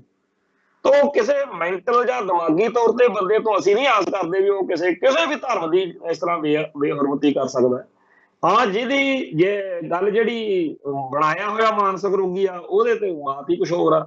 ਤੇ ਅੱਜ ਉਹਦਾ ਟੱਬਰ ਜਿਹੜਾ ਆਇਆ ਉਹ ਕਹਿੰਦਾ ਜੀ ਅਸੀਂ ਕਾਰਵਾਈ ਕਰਾ ਦਿਆਂਗੇ, ਅਸੀਂ ਪੁਲਿਸ ਨੂੰ ਐ ਕਰ ਦਿਆਂਗੇ, ਉਹ ਕਰ। ਉਹਦੀ ਮਾਤਾ ਮੁੰਡੇ ਦੀ ਕਾਫੀ ਬੋਲਦੀ ਹੈ, ਪਰ ਉਹਨੂੰ ਇਹ ਸੋਚਣਾ ਚਾਹੀਦਾ ਕਿ ਜਿਹੋ ਜਿਹਾ ਮਾਹੌਲ ਬਣਿਆ ਹੋਇਆ ਵੀ ਜੇ ਤੁਹਾਡਾ ਆਉਂਦਾ ਠੀਕ ਨਹੀਂ ਹੈ, ਤੁਸੀਂ ਉਹ ਤੇ ਨਜ਼ਰ ਰੱਖੋ। ਤੁਸੀਂ ਕਹਿੰਦੇ ਹੋ ਕਿ ਜੀ ਅਸੀਂ ਤਾਂ ਉਹਨੂੰ ਮਤਲਬ ਕਹਿੰਦੇ ਆ ਜਦੋਂ ਵੀ ਉਹਨੂੰ ਕੋਈ ਪ੍ਰੋਬਲਮ ਆਉਂਦੀ ਆ ਵੀ ਗੁਰਦੁਆਰੇ ਜਾਂਦਾ ਹੈ ਤੇ ਅਕਸਰ ਜਾਂਦਾ। ਜੇ ਉਹ ਗੁਰਦੁਆਰਾ ਸਾਹਿਬ ਅਕਸਰ ਜਾਂਦਾ, ਤੁਸੀਂ ਕਹਿੰਦੇ ਹੋ ਅਸੀਂ ਗੁਰੂ ਘਰ ਨੂੰ ਮੰਨਦੇ ਹਾਂ, ਬਹੁਤ ਚੰਗੀ ਗੱਲ ਆ, ਬਹੁਤ ਵਧੀਆ ਗੱਲ ਆ ਜੇ ਤੁਸੀਂ ਗੁਰੂ ਘਰ ਨੂੰ ਸਮਰਪਿਤ ਹੋ। ਪਰ ਗੁਰੂ ਘਰ ਦੀ ਮਰਿਆਦਾ ਦਾ ਖਿਆਲ ਵੀ ਤਾਂ ਆਪਾਂ ਹੀ ਰੱਖਣਾ। ਉਸ ਭੈਣ ਨੂੰ ਇਸ ਗੱਲ ਦਾ ਖਿਆਲ ਹੋਣਾ ਚਾਹੀਦਾ ਕਿ ਕਿਹੋ ਜਿਹਾ ਮਾਹੌਲ ਆ ਤੇ ਸਾਡਾ ਮੁੰਡਾ ਠੀਕ ਨਹੀਂ, ਅਸੀਂ ਉਹਨੂੰ ਗੁਰੂ ਘਰ ਭੇਜ ਰਿਹਾ, ਕੋਈ ਗੜਬੜ ਨਾ ਕਰ ਦੇਵੇ। ਤੇ ਕਰਤੀ ਉਹਨੇ ਜਾ ਕੇ, ਜੇ ਉਹ ਗੜਬੜ ਨਾ ਕਰਦਾ ਉਹਨੂੰ ਕਹਿਣਾ ਵੀ ਕਿਸੇ ਨੇ ਕੁਛ ਨਹੀਂ ਸੀ। ਚਾਹੇ ਕੋਈ ਵੀ ਆ, ਮੈਂ ਆ, ਕੋਈ ਹੋਰ ਆ, ਜਿੰਨਾ ਟਾਈਮ ਠੀਕ ਚੱਲਦਾ ਤਾਂ ਠੀਕ ਆ, ਜਦੋਂ ਗੜਬੜ ਕਰਦਾ ਤਾਂ ਟੋਕਿਆ ਜਾਣਾ ਹੀ ਹੈ। ਇਸ ਗੱਲ ਦਾ ਗੁੱਸਾ ਕਰਨਾ ਵੀ ਉਹਨੂੰ ਕੁੱਟਿਆ ਮਾਰਿਆ, ਭਾਈ ਜਦੋਂ ਉਹਦਾ ਪਤਾ ਹੀ ਨਹੀਂ ਹੈਗਾ ਵੀ ਉਹ ਨੰਗੇ ਸਿਰ ਉੱਥੇ ਜਾ ਕੇ ਖੜ ਗਿਆ ਤੇ ਪੈਰਾਂ 'ਚ ਬੂਟ ਪਾਏ ਹੋਏ ਨੇ। ਹੁਣ ਇਸ ਗੱਲ ਦੇ ਬਾਰੇ ਗੁੱਸਾ ਤਾਂ ਪੰਥ ਦਾ ਸਮਝੋ ਵੀ ਪੰਥ ਜਿਹੜਾ ਹੈ ਉਹਨੂੰ, ਜੇਕਰ ਹੁਣ ਉੱਥੋਂ ਦਾ ਜਿਹੜਾ ਪ੍ਰਬੰਧਕ ਹੈਗੇ ਆ ਗੁਰੂ ਘਰ ਦੇ, ਜੇ ਉਹ ਡਿਸਾਈਡ ਕਰ ਲੈਣ ਵੀ ਠੀਕ ਆ ਵੀ ਜੇ ਤੁਸੀਂ ਸਾਡੇ ਤੇ ਕਾਰਵਾਈ ਕਰਾਉਣੀ ਆ ਤਾਂ ਤੁਸੀਂ ਕਰਵਾ ਲਓ, ਪੁਲਿਸ ਨੂੰ ਕਹਿਣ ਵੀ ਸਾਡੇ ਤਾਂ ਇਹ ਗੁਰੂ ਘਰ 'ਚ ਵੜਿਆ ਸੀ, ਆਹ ਪਈਆਂ ਇਹਦੀਆਂ CCTV ਫੁਟੇਜ ਤੇ ਇਹ ਨੰਗੇ ਸਿਰ ਤੇ ਐ ਬੜਿਆ 295 ਲਾ ਕੇ ਇੱਕ ਵਾਰੀ ਪੱਕੋ ਉੱਥੋਂ ਆਪੇ ਅਦਾਲਤ ਵਿੱਚ ਸਾਬਤ ਕਰ ਦੇਣਗੇ ਟੱਬਰ ਵਾਲੇ ਵੀ ਇਹ ਦਿਮਾਗੀ ਤੌਰ ਤੇ ਠੀਕ ਨਹੀਂ ਹੈਗਾ, ਇਹਦੀ ਦਵਾਈ ਚੱਲਦੀ ਹੈ। ਮੰਨ ਲੈਂਦੇ ਆ ਵੀ ਉਹ ਠੀਕ ਨਹੀਂ ਹੈਗਾ ਦਿਮਾਗੀ ਤੌਰ ਤੇ, ਪਰ ਇਹਦਾ ਮਤਲਬ ਇਹ ਥੋੜੀ ਹੈ ਕਿ ਤੁਸੀਂ ਗੁਰੂ ਘਰ ਨੂੰ ਜਾਂ ਪੂਰੀ ਸਿੱਖ ਕੌਮ ਨੂੰ ਮੰਦਾ ਚੰਗਾ ਬੋਲੋਗੇ। ਪਹਿਲੋਂ ਆਪਦੇ ਪਰਿਵਾਰ ਦੇ ਵਿੱਚ ਜਿਹੋ ਜਿਹਾ ਮਾਹੌਲ ਆ, ਮੈਂ ਇੱਥੇ ਇੱਕ ਨਿੱਜੀ ਤੌਰ ਤੇ ਗੱਲ ਕਰਨੀ ਚਾਹੁੰਦਾ। ਪੰਜਾਬ ਦੇ ਵਿੱਚ ਡਿਪਰੈਸ਼ਨ ਦੇ ਮਰੀਜ਼ਾਂ ਦੀ ਬਹੁਤ ਪਰਵਾਰ ਆ। ਇਹ ਗੱਲ ਇਹ ਦੋ ਪੱਖਾਂ ਤੋਂ ਮੈਂ ਦੱਸਣੀ ਚਾਹੁੰਦਾ। ਇੱਕ ਤਾਂ ਮੇਰੇ ਜੀਵਨ ਸਾਥੀ ਮੇਰੀ ਸਿੰਘਣੀ, ਉਹ ਮਨੋਵਿਗਿਆਨ ਦੇ ਪ੍ਰੋਫੈਸਰ ਨੇ ਤੇ ਖਾਲਸਾ ਕਾਲਜ ਅੰਮ੍ਰਿਤਸਰ, ਤੇ ਇੱਥੇ ਗੁਰੂ ਨਾਨਕ ਜਿਹੜਾ ਹਸਪਤਾਲ ਆਪਣੇ ਅੰਮ੍ਰਿਤਸਰ ਦੇ ਵਿੱਚ, ਇੱਥੇ ਮਨੋਰੋਗ ਵਿਭਾਗ ਆ, ਨਾਲ ਉੱਥੇ ਵਿਵੇਕਾਨੰਦ ਦੇ ਨਾਂ ਤੇ ਨਸ਼ਾ ਛਡਾਊ ਕੇਂਦਰ ਵੀ ਆ। ਇਹ ਸਾਰੇ ਸਿਸਟਮ ਦੇ ਨਾਲ ਮੇਰਾ ਵੀ ਕੋਈ ਨਾ ਕੋਈ ਕਿਸੇ ਨਾ ਕਿਸੇ ਰੂਪ ਚ ਬਾਹ ਪੈਂਦਾ, ਤੇ ਬਹੁਤ ਇਸ ਤਰ੍ਹਾਂ ਦੇ ਕੇਸ ਆਉਂਦੇ ਆ ਵੀ ਜੀ ਦਿਮਾਗੀ ਤੌਰ ਤੇ ਠੀਕ ਨਹੀਂ ਹੈਗਾ, ਦਵਾਈ ਦਵਾਉਣੀ ਹੈ, ਇਸ ਤਰ੍ਹਾਂ ਇਹ ਚੱਲਦਾ ਰਹਿੰਦਾ। ਡਾਕਟਰ ਗਰਗ ਜਿਹੜੇ ਪ੍ਰੋਫੈਸਰ ਦਵਿੰਦਰਪਾਲ ਸਿੰਘ ਭੁੱਲਰ ਦੇ ਵੀ ਦਾ ਵੀ ਇਲਾਜ ਮਤਲਬ ਕਰਦੇ ਆ, ਜਿਨ੍ਹਾਂ ਕੋਲੇ ਪ੍ਰੋਫੈਸਰ ਦਵਿੰਦਰਪਾਲ ਸਿੰਘ ਭੁੱਲਰ ਰਹਿੰਦੇ ਆ, ਇਸੇ ਵਿਵੇਕਾਨੰਦ ਹਸਪਤਾਲ ਤੇ ਰਹਿੰਦੇ ਆ, ਉੱਥੇ ਵੀ ਸਾਡਾ ਇਸ ਕਾਰਨ ਕਰਕੇ ਵੀ ਜਾਣ ਆਉਣ ਬਣਿਆ ਰਹਿੰਦਾ, ਕਿਉਂਕਿ ਉਹ ਉਸ ਕਮਰੇ ਨੂੰ ਜੇਲ੍ਹ ਦਾ ਸਟੇਟਸ ਦਿੱਤਾ ਹੋਇਆ ਜਿੱਥੇ ਗਰਗ ਸਾਹਿਬ ਨੇ ਰੱਖਿਆ ਹੋਇਆ ਉਹਨਾਂ ਨੂੰ। ਤੋ ਜਿਹੜਾ ਇਹ ਸਾਰਾ ਮਾਹੌਲ ਆ, ਇਹਨੂੰ ਦੇਖ ਕੇ ਫੈਕਟ ਆ ਪੰਜਾਬ ਦੇ ਵਿੱਚ ਕਿ ਬਹੁਤ ਜ਼ਿਆਦਾ ਜਿਹੜੇ ਹੈਗੇ ਨੇ ਇਸ ਤਰ੍ਹਾਂ ਦੇ ਕੇਸ ਹੈਗੇ। ਦੂਜੀ ਗੱਲ ਇਹ ਹੈਗੀ ਆ ਕਿ ਮੇਰਾ ਸਕਾ ਮਤਲਬ ਮੇਰੇ ਸਾਡੇ ਜੀਜਾ ਜੀ ਮੇਰੀ ਭੈਣ ਦੇ ਘਰ ਵਾਲੇ, ਉਹ ਪਿਛਲੇ 2 ਸਾਲ ਤੋਂ ਕੋਈ ਕਿਵੇਂ ਪਤਾ ਨਹੀਂ ਇੱਕਦਮ ਝਟਕਾ ਜਿਹਾ ਵੱਜਿਆ, ਡਿੱਗ ਪਏ, ਤੇ ਉਹ ਵੀ ਇਸ ਤਰੀਕੇ ਨਾਲ ਨੇ। ਜਦੋਂ ਆਹ ਘਟਨਾਵਾਂ ਵਾਪਰੀਆਂ, ਮੈਂ ਪਿੱਛੇ ਜੇ ਭਾਣਜਿਆਂ ਨੂੰ ਖੁਦ ਫੋਨ ਕਰਕੇ ਕਿਹਾ ਬਈ ਚਾਹੇ ਉਹ ਠੀਕ ਨੇ, ਪਰ ਮੈਂ ਉਹਨਾਂ ਨਾਲ ਜਦੋਂ ਗੱਲ ਕਰਦਾ ਉਹ ਕਹਿ ਦਿੰਦੇ ਆ ਵੀ ਮੈਂ ਗੱਲ ਹਜੇ ਵੀ ਭੁੱਲ ਜਾਂਦਾ, ਫੋਨ ਤੇ ਮੈਨੂੰ ਪਤਾ ਨਹੀਂ ਲੱਗਦਾ ਵੀ ਕੌਣ ਕਿਹਦੇ ਨਾਲ ਮੇਰੀ ਗੱਲ ਹੋ ਰਹੀ ਹੈ। ਔਰ ਇਸੇ ਤਰੀਕੇ ਨਾਲ ਸਾਡੇ ਇੱਕ ਵਾਰੀ ਹਰਚਰਨਜੀਤ ਸਿੰਘ ਧਾਮੀ ਜੀ ਨੂੰ ਵੀ ਹੋ ਗਿਆ ਸੀ ਪ੍ਰੋਬਲਮ, ਇਹ ਜਿਹੜੇ ਦਲ ਖਾਲਸਾ ਦੇ ਪ੍ਰਧਾਨ। ਤੋ ਇਹ ਗੱਲ ਇੱਕ ਪ੍ਰੋਬਲਮ ਤਾਂ ਹੈਗੀ ਆ, ਪਰ ਇਹ ਜਿਹੜੇ ਵਾਰਸ ਨੇ, ਵਾਲੀ ਵਾਰਸ ਨੇ, ਇਹ ਉਹਨਾਂ ਦਾ ਫਰਜ਼ ਬਣਦਾ ਕਿ ਗੱਲ ਦੇ ਉੱਤੇ ਨਜ਼ਰ ਰੱਖਣ। ਮੈਂ ਖੁਦ ਆਪਣੇ ਭਾਣਜਿਆਂ ਨੂੰ ਕਿਹਾ ਵੀ ਕਦੇ ਵੀ ਇਹਨਾਂ ਨੂੰ ਸਹੀ ਨਹੀਂ ਛੱਡਣਾ ਹੈਗਾ, ਕਿਉਂਕਿ ਇਹ ਤਾਂ ਹੁਣ ਫਾਰ ਐਵਰ ਲਾਈਫ ਦੇ ਐਂਡ ਤੱਕ ਇੱਕ ਸਮੱਸਿਆ ਬਣ ਗਈ, ਆਪਾਂ ਨੂੰ ਸਮਝਣਾ ਪਊਗਾ ਵੀ ਇਹ ਚੀਜ਼ ਹੈਗੀ। ਤੇ ਇਹ ਘਟਨਾਵਾਂ ਦੱਸ ਕੇ ਅਸੀਂ ਗੱਲ ਕਰਦੇ ਹਾਂ। ਮੈਂ ਕਿਹਾ ਵੀ ਇਹ ਜਦੋਂ ਕੋਈ ਝਮੇਲਾ ਪੈ ਗਿਆ, ਬਾਅਦ ਚ ਕਿਸੇ ਨੇ ਨਹੀਂ ਪੁੱਛਣਾ ਹੈਗਾ, ਮੌਕੇ ਦੇ ਉੱਤੇ ਜੋ ਕੁਝ ਹੋ ਗਿਆ ਸੋ ਹੋ ਗਿਆ। ਇਹੀ ਗੱਲ ਉਸ ਭੈਣ ਨੂੰ ਸਮਝ ਹੋਣੀ ਚਾਹੀਦੀ ਆ, ਜਾਂ ਦੁਨੀਆ ਭਰ ਦੇ ਵਿੱਚ ਜਾਂ ਪੰਜਾਬ ਭਰ ਦੇ ਵਿੱਚ ਜਿੰਨੇ ਵੀ ਮਨੋਰੋਗੀ ਨੇ ਉਹਨਾਂ ਦੇ ਵਾਰਸਾਂ ਨੂੰ ਹੋਣੀ ਚਾਹੀਦੀ ਆ ਕਿ ਜੇ ਸਮੱਸਿਆ ਹੈਗੀ ਆ ਤਾਂ ਸਾਡੀ ਜ਼ਿੰਮੇਵਾਰੀ ਬਣਦੀ ਹੈ। ਉਸ ਤੋਂ ਵੀ ਅਗਲੀ ਗੱਲ ਆ, ਇੱਥੇ ਅਸੀਂ ਜਿਹੜਾ ਭਗਤ ਪੂਰਨ ਸਿੰਘ ਜੀ ਬੜਾ ਪਿੰਗਲਵਾੜਾ, ਉੱਥੇ ਦੇਖੀਦਾ ਇਹਨਾਂ ਜਿਹੜੇ ਲੋਕਾਂ ਦੀ ਇਹ ਗੱਲ ਕਰਦੇ ਆ ਵੀ ਆ ਮਨੋਰੋਗੀ ਸੀ, ਜੀ ਦਵਾਈ ਚੱਲਦੀ ਸੀ, ਉਹਦੇ ਨਾਲੋਂ ਵੀ ਕਿਤੇ ਜ਼ਿਆਦਾ ਭੈੜੀ ਹਾਲਤ ਵਾਲੇ ਮਨੋਰੋਗੀਆਂ ਨਾਲ ਸਾਡਾ ਬਾਹ ਪੈਂਦਾ। ਇੱਥੇ ਅਸੀਂ ਅਕਸਰ ਜਾਂਦੇ ਹਾਂ ਤੇ ਉਹਨਾਂ ਨੂੰ ਦੇਖ ਕੇ ਤਾਂ ਇਹ ਲੋਕ ਕੁਝ ਵੀ ਨਹੀਂ ਲੱਗਦੇ, ਜਿਨ੍ਹਾਂ ਨੂੰ ਕਹਿ ਦਿੰਦੇ ਆ ਜੀ ਫਿਰ ਕੀ ਹੋ ਗਿਆ ਜੀ ਇਹਨੇ ਬੂਟ ਪਾ ਕੇ ਉੱਥੇ ਚਲੇ ਗਿਆ। ਉਹਨਾਂ ਦੀ ਹਾਲਤ ਜਾਂ ਉਹਨਾਂ ਦੀ ਅਵਸਥਾ ਜ਼ਿਆਦਾ ਮਾੜੀ ਹੈ ਜਿਹੜੇ ਪਿੰਗਲਵਾੜੇ ਚ ਜਾਂ ਹੋਰਨਾਂ ਥਾਵਾਂ ਤੇ ਮਿਲਦੇ ਆ। ਪਰ ਜੇਕਰ ਇਹ ਕਿਸੇ ਦੇ ਹਾਲਤ ਇੰਨੇ ਮਾੜੇ ਨੇ ਵੀ ਉਹ ਤੇ ਹਰ ਵੇਲੇ ਖਦਸ਼ਾ ਰਹਿੰਦਾ ਵੀ ਕੋਈ ਗੜਬੜ ਨਾ ਕਰ ਲੈਣ, ਤਾਂ ਉਹਨਾਂ ਨੂੰ ਪਿੰਗਲਵਾੜੇ ਇੱਥੇ ਦਾਖਲ ਕਰਾ ਦੇਣ। ਕੀ ਲੋੜ ਆ ਭਾਈ ਇਸ ਤਰੀਕੇ ਨਾਲ ਸਮਾਜ ਦੇ ਵਿੱਚ ਹਰ ਵੇਲੇ ਇੱਕ ਸਮੱਸਿਆ ਵਾਲਾ ਬੰਦਾ ਰੱਖਣ ਦੀ, ਜਦੋਂ ਕਿ ਆਪਾਂ ਨੂੰ ਪਤਾ ਕਿ ਆਪਾਂ ਸੰਭਾਲ ਨਹੀਂ ਸਕਦੇ। ਸੋ ਅੱਜ ਰਾਜਪੁਰੇ ਵਾਲੇ ਕਾਂਡ ਨੇ ਕਈ ਪੱਖ ਨਵੇਂ ਸਾਹਮਣੇ ਲੈ ਕੇ ਆਉਂਦੇ ਆ। ਪਹਿਲਾਂ ਹਰੇਕ ਵਾਰੀ ਜਦੋਂ ਬੇਅਦਬੀ ਜਾਂ ਇਸ ਤਰ੍ਹਾਂ ਦੀ ਘਟਨਾ ਵਾਪਰਦੀ ਆ, ਪੰਥ ਦਾ ਰੋਹ ਚੜ੍ਹਦਾ, ਇਸ ਵਾਰ ਵੀ ਚੜ੍ਹੇ। ਪਰ ਇਸ ਵਾਰ ਅਸੀਂ ਬਾਅਦ ਵਿੱਚ ਚਰਚਾ ਸੁਣੀ ਆ ਕਿ ਦੇਖ ਲਿਆ ਹੁਣ ਵੀ ਕਦੇ ਨਾ ਕਦੇ ਭਾਣਾ ਵਾਪਰਨਾ ਹੀ ਸੀ, ਵੀ ਇੱਕ ਜਿਵੇਂ ਬਣਿਆ ਆ ਰਿਹਾ ਸੀਗਾ ਟ੍ਰੈਂਡ ਵੀ ਜਿਹੜਾ ਬੇਅਦਬੀ ਕਰਦਾ ਰਗੜ ਦਿਓ ਕੁੱਟ ਦਿਓ। ਹੁਣ ਜਿਹੜਾ ਬੰਦਾ ਕੁੱਟਿਆ ਗਿਆ ਅਸਲ ਵਿੱਚ ਉਹ ਬੰਦਾ ਵਾਕਈ ਉਹਦੇ ਪਰਿਵਾਰ ਅਨੁਸਾਰ ਮਨੋਰੋਗੀ ਸੀਗਾ। ਪਰ ਮੈਂ ਇਹ ਪੁੱਛਦਾ ਵੀ ਜਦੋਂ ਵੀ ਆਪਾਂ ਫੜਦੇ ਹਾਂ ਉਹਦਾ ਹਰੇਕ ਵਾਰੀ ਪਰਿਵਾਰ ਦੇ ਜਾਂ ਵਾਰਸ ਸਾਹਮਣੇ ਆ ਕੇ ਕਹਿ ਜਾਂਦੇ, ਤੇ ਜਿਹੜੀ ਕੁੜੀ ਦੂਖ ਨਿਵਾਰਨ ਗੁਰਦੁਆਰੇ ਉਸ ਦਿਨ ਜਿਹਦੇ ਗੋਲੀ ਮਾਰੀ ਗਈ ਕਤਲ ਹੋਇਆ, ਉਹਦੇ ਦਾ ਵਾਰਸ ਹੁਣ ਤੱਕ ਨਹੀਂ ਪ੍ਰਗਟ ਹੋਏ ਕਿਤੋਂ ਵੀ ਉਹ ਕੋਈ ਆ ਕੇ ਕਵੇ ਕਿ ਜੀ ਅਸੀਂ ਇਹਨੂੰ ਜਾਣਦੇ। ਖੈਰ, ਇਹਨਾਂ ਨੁਕਤਿਆਂ ਤੋਂ, ਇਹਨਾਂ ਮਸਲਿਆਂ ਤੋਂ ਇੱਕ ਹੋਰ ਬੜਾ ਅਹਿਮ ਮੁੱਦਾ ਹੈ ਕਿ ਇੱਕ ਹਿੰਦੂ ਕੱਟੜਪੰਥੀ ਹੈ, ਉਹਨੇ ਕਿਸੇ ਚੈਨਲ ਦੇ ਉੱਤੇ ਲੰਬੀ ਚੌੜੀ ਚਰਚਾ ਕੀਤੀ ਹੈ ਤੇ ਉਹਨੇ ਉਸ ਕੁੜੀ ਦਾ ਪੱਖ ਲਿਆ। ਸਾਰੇ ਪੰਜਾਬ ਦੇ ਵਿੱਚੋਂ ਪਹਿਲਾਂ ਇੱਕੋ ਇੱਕ ਬੰਦਾ ਟੱਕਰਿਆ ਵਾ ਜਿਹੜਾ ਉਸ ਦੁੱਖ ਨਿਵਾਰਨ ਵਾਲੀ ਕੁੜੀ ਦੇ ਹੱਕ ਵਿੱਚ ਡਟਿਆ ਖੜਾ ਵੀ ਬਹੁਤ ਜੀ ਉਹ ਤਾਂ ਧੱਕਾ ਹੋ ਗਿਆ ਜੀ। ਦੂਜਾ, ਉਹਨੇ ਉਸ ਸਿੰਘ ਦੇ ਬਾਰੇ ਬਹੁਤ ਅਵਾ-ਤਵਾ ਬੋਲਿਆ। ਤੀਜਾ, ਉਹ ਕਹਿੰਦਾ ਵੀ ਅਸੀਂ ਪੰਜਾਬੀ ਆ ਜੀ ਤੇ ਸਾਡੇ ਇਹ ਪੱਗ ਤੇ ਦਾੜਾ ਹੈ ਨਹੀਂ। ਉਹਦੀਆਂ ਗੱਲਾਂ ਤੋਂ ਬੜਾ ਕੁਝ ਸੁਣਨ ਨੂੰ ਸਮਝਣ ਨੂੰ ਮਿਲਦਾ। ਇੱਕ ਤਾਂ ਇਹ ਕਹਿੰਦਾ ਉਹ ਵੀ ਮਾਹੌਲ ਖਰਾਬ ਹੋ ਜੂ ਜੇਕਰ ਇਹ ਸੋਧੇ ਲਾਉਣ ਵਾਲਾ ਕੰਮ ਨਾ ਮੁੱਕਿਆ। ਮੈਂ ਦੇਖ ਰਿਹਾ ਕਿ ਇਹ ਉਹਨਾਂ ਬੰਦਿਆਂ ਚੋਂ ਹੀ ਆ ਜਿਹੜੇ ਉਹ ਇੱਕ ਸ਼ਰਮਾ ਸੀਗਾ ਇੱਕ ਸੂਤ ਸੀ ਜਿਹੜਾ ਬਾਅਦ ਚ ਉਹਦੇ ਗਨਮੈਨ ਨੇ ਮਾਰਤਾ ਸੀ, ਜਿਨ੍ਹਾਂ ਨੇ ਜਥੇਦਾਰ ਜਗਤਾਰ ਸਿੰਘ ਹਵਾਰਾ ਤੇ ਇੱਕ ਵਾਰੀ ਪੰਗਾ ਜਿਹਾ ਲਿਆ ਸੀ, ਮੁੜ ਕੇ ਛੱਤਰ ਖਾ ਕੇ ਬਹਿ ਗਏ ਸੀਗੇ। ਤੋ ਇਹ ਸਾਰੇ ਦੇ ਸਾਰੇ ਪੰਜਾਬ ਦੇ ਹਿੰਦੂ ਕੱਟੜਪੰਥੀ ਆ ਜਿਹੜੇ, ਇਹਨਾਂ ਦੇ ਵਿੱਚ ਜਦੋਂ ਸੁਧੀਰ ਸੂਰੀ ਦਾ ਨਵੰਬਰ ਮਹੀਨੇ 'ਚ ਇੱਥੇ ਕੰਮ ਹੋਇਆ, ਉਸ ਤੋਂ ਬਾਅਦ ਵਿੱਚ ਬਹੁਤਿਆਂ ਜ਼ਿਆਦਾ ਨੂੰ ਏਜੰਸੀਆਂ ਨੇ ਜਾਂ ਪੁਲਿਸ ਪ੍ਰਸ਼ਾਸਨ ਨੇ ਜਾਂ ਆਮ ਆਦਮੀ ਪਾਰਟੀ ਦੀ ਸਰਕਾਰ ਨੇ ਬਹਿ ਕੇ ਉਹਨਾਂ ਨੂੰ ਸਮਝਾਤਾ ਕਿ ਭਾਈ ਅਗਲੇ ਹੁਣ 21 ਦੇ 41 ਪਾਉਣ ਲੱਗ ਗਏ, ਆਪਣੇ ਬੰਦੇ ਦੇ ਬਣੋ ਪੁੱਤ ਤੇ ਛਤਰ ਨਾ ਖਾਓ। ਤੇ ਅਗਲਿਆਂ ਨੇ ਸੂਰੀ ਠੋਕਤਾ ਤੇ ਕੱਲ ਨੂੰ ਸਾਨੂੰ ਕਹਿੰਦੇ ਫਿਰੋ। ਸੋ ਉਦੋਂ ਤੋਂ ਧਿਆਨ ਜਿਹੜਾ ਗੁਰਸਿਮਰਨ ਮੰਡਵਾ ਲੁਧਿਆਣੇ ਵਾਲਾ, ਉਹ ਵੀ ਚੀਕਾਂ ਜਿਹੀਆਂ ਮਾਰਦਾ ਮੂਰਦਾ ਰਹਿੰਦਾ, ਪਰ ਉਵੇਂ ਦੀ ਭਕਾਈ ਘੱਟ ਮਾਰਦਾ। ਹੋਰ ਵੀ ਕਈਆਂ ਨੂੰ ਅਕਲ ਟਿਕਾਣੇ ਆਈ ਹੋਈ ਆ। ਉਲਟਾ ਜਿਹੜਾ ਸੁਧੀਰ ਸੂਰੀ ਦਾ ਭਰਾ ਹੈਗਾ, ਉਹ ਆਪਦੇ ਤੇ ਜਾਲੀ ਜਿਹੇ ਹਮਲੇ ਕਰਾ ਕੇ ਗਨਮੈਨ ਹੋਰ ਭਾਲਦਾ ਫਿਰਦਾ। ਤੇ ਜਿੰਨੇ ਵੀ ਇਹ ਬੰਦੇ ਆ, ਜਦੋਂ ਇਹਨਾਂ ਕੋਲੇ ਜਾਂਦੇ ਆ ਨਾ ਉਹ ਟੀਵੀ ਚੈਨਲ ਵਾਲੇ, ਤਾਂ ਉਹ ਇਹੀ ਕਹਿੰਦੇ ਆ ਵੀ ਸਾਨੂੰ ਤਾਂ ਜੀ ਮਾਰ ਦੇਣਾ, ਸਾਡੇ ਹੁਣ ਬਸ ਖਤਮ ਆ। ਜਿਹੜੇ ਮੋਟੂ ਜੇ ਨੇ, ਸ਼ਰਮੇ ਨੇ, ਨਿਸ਼ਾਂਤ ਸ਼ਰਮਾ ਉਹਦਾ ਨਾਮ ਸ਼ਾਇਦ, ਜਿਹਨੇ ਉੱਥੇ ਅਖਬਾਰਾਂ ਜਥੇਦਾਰ ਦੇ ਉੱਤੇ ਅਟੈਕ ਕੀਤਾ ਸੀ, ਉਹ ਆਪਦੀ ਇੰਟਰਵਿਊ 'ਚ ਸ਼ਰੇਆਮ ਵੀ ਕਲਪੀ ਜਾਂਦਾ ਸੀਗਾ ਕਿ ਮੈਨੂੰ ਬਸ ਮਾਰ ਤਾਂ ਦੇਣਾ ਹੀ ਆ, ਹੁਣ ਤਾਂ ਮੈਂ ਰੱਬ ਦਾ ਨਾਮ ਲੈਣਾ ਤੇ ਮੈਨੂੰ ਤਾਂ ਇਉਂ ਲੱਗਦਾ ਕਿ ਮੈਂ ਅਖਬਾਰਾਂ 'ਚ ਆਉਣ ਦੇ ਲਈ ਐਵੇਂ ਪੰਪ 'ਚ ਆ ਗਿਆ ਤੇ ਲੋਕਾਂ ਦੀ ਬੱਲੇ ਬੱਲੇ ਨੇ ਮੈਨੂੰ ਸਿੱਖਾਂ ਦੇ ਨਿਸ਼ਾਨੇ ਤੇ ਲੈ ਜਾਂਦਾ, ਤੇ ਹੁਣ ਮੈਨੂੰ ਹਰ ਵੇਲੇ ਲੱਗਦਾ ਹੈਗਾ ਵੀ ਆ ਗਨਮੈਨ ਮੈਨੂੰ ਬਚਾ ਥੋੜੀ ਲੈਣਗੇ। ਏਦਾਂ ਦੀਆਂ ਉਹ ਗੱਲਾਂ ਕਰਦਾ ਸੀ। ਜਿਵੇਂ ਉਹ ਸ਼ਰਮਾ ਡਰਿਆ ਹੋਇਆ ਏਦਾਂ ਦੀ ਭਕਾਈ ਮਾਰਦਾ, ਉਵੇਂ ਦੀਆਂ ਗੱਲਾਂ ਇਹ ਮਾਰਦੇ ਆ ਵੀ ਜੇ ਮਾਹੌਲ ਖਰਾਬ ਹੋ ਗਿਆ ਜੀ, ਸੋਧੇ ਲੱਗਣ ਵਾਲਾ ਕੰਮ ਚੱਲ ਪਿਆ, ਆ ਜਿਹੜਾ ਕੁੜੀ ਦੇ ਉਹਦੇ ਹੱਕ 'ਚ ਬੋਲਿਆ ਉੱਥੇ ਵਾਲੀ ਦੇ, ਦੁੱਖ ਰਮਾਨ ਵਾਲੀ, ਇਹ ਵੀ ਉਵੇਂ ਦੀ ਭਕਾਈ ਮਾਰਨ ਲੱਗਿਆ ਹਾਂ ਵੀ ਮੈਨੂੰ ਤਾਂ ਜੀ ਜੇ ਮਾਹੌਲ ਖਰਾਬ ਹੋ ਗਿਆ। ਇਹਨਾਂ ਦੇ ਮਨਾਂ 'ਚ ਡਰ ਪਿਆ ਹੋਇਆ।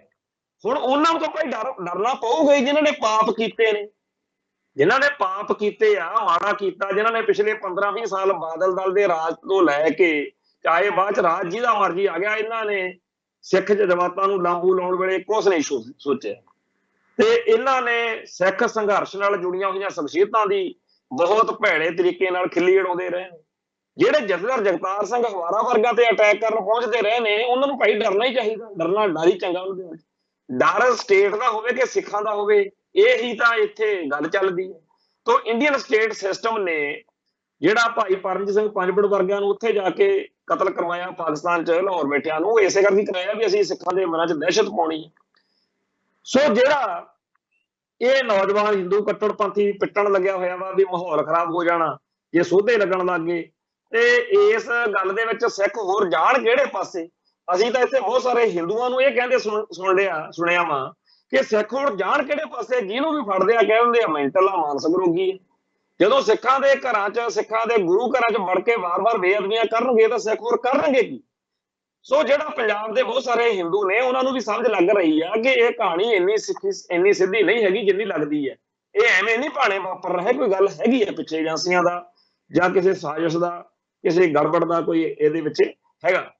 ਤੋ ਜਿਹੜਾ ਇਹ ਨੌਜਵਾਨ ਆ, ਇਹ ਕਹਿ ਰਿਹਾ ਕਿ ਜੀ ਦੇਖੋ, ਉਸ ਔਰਤ ਦਾ ਹੋ ਸਕਦਾ ਉਸ ਕਤਲ ਕਰਨ ਵਾਲੇ ਨਾਲ ਕੋਈ ਰੌਲਾ ਹੋਵੇ, ਕੋਈ ਮਸਲਾ ਹੋਵੇ, ਉਹ ਪ੍ਰਾਪਰਟੀ ਦਾ ਕੰਮ ਕਰਦਾ ਸੀ ਜੀ, ਉਹਦੀ ਪੂਰੀ ਜਾਂਚ ਕਰਨੀ ਚਾਹੀਦੀ ਹੈ। ਜਾਂਚ ਔਰ ਪੁਲਿਸ ਵਾਲਿਆਂ ਨਾਲ ਵੱਧ ਕਿਹਨੇ ਕਰਨੀ ਸੀ, ਉਹਨਾਂ ਨੇ ਪੂਰੀ ਤਸੱਲੀ ਕਰਕੇ ਆਪਦਾ ਜੇਲ੍ਹ ਭੇਜਿਆ ਉਹਨੂੰ। ਤੇ ਸਾਰਿਆਂ ਨੂੰ ਪਤਾ ਵੀ ਮੌਕੇ ਉੱਤੇ ਤੇ ਪਿੱਟੀ ਜਾਂਦਾ, ਕਹਿੰਦਾ ਜੀ ਉਹਦੇ ਕੋਲੇ ਹਥਿਆਰ ਕਾਹਤੋਂ ਸੀ ਗੁਰੂ ਘਰ ਦੇ ਵਿੱਚ।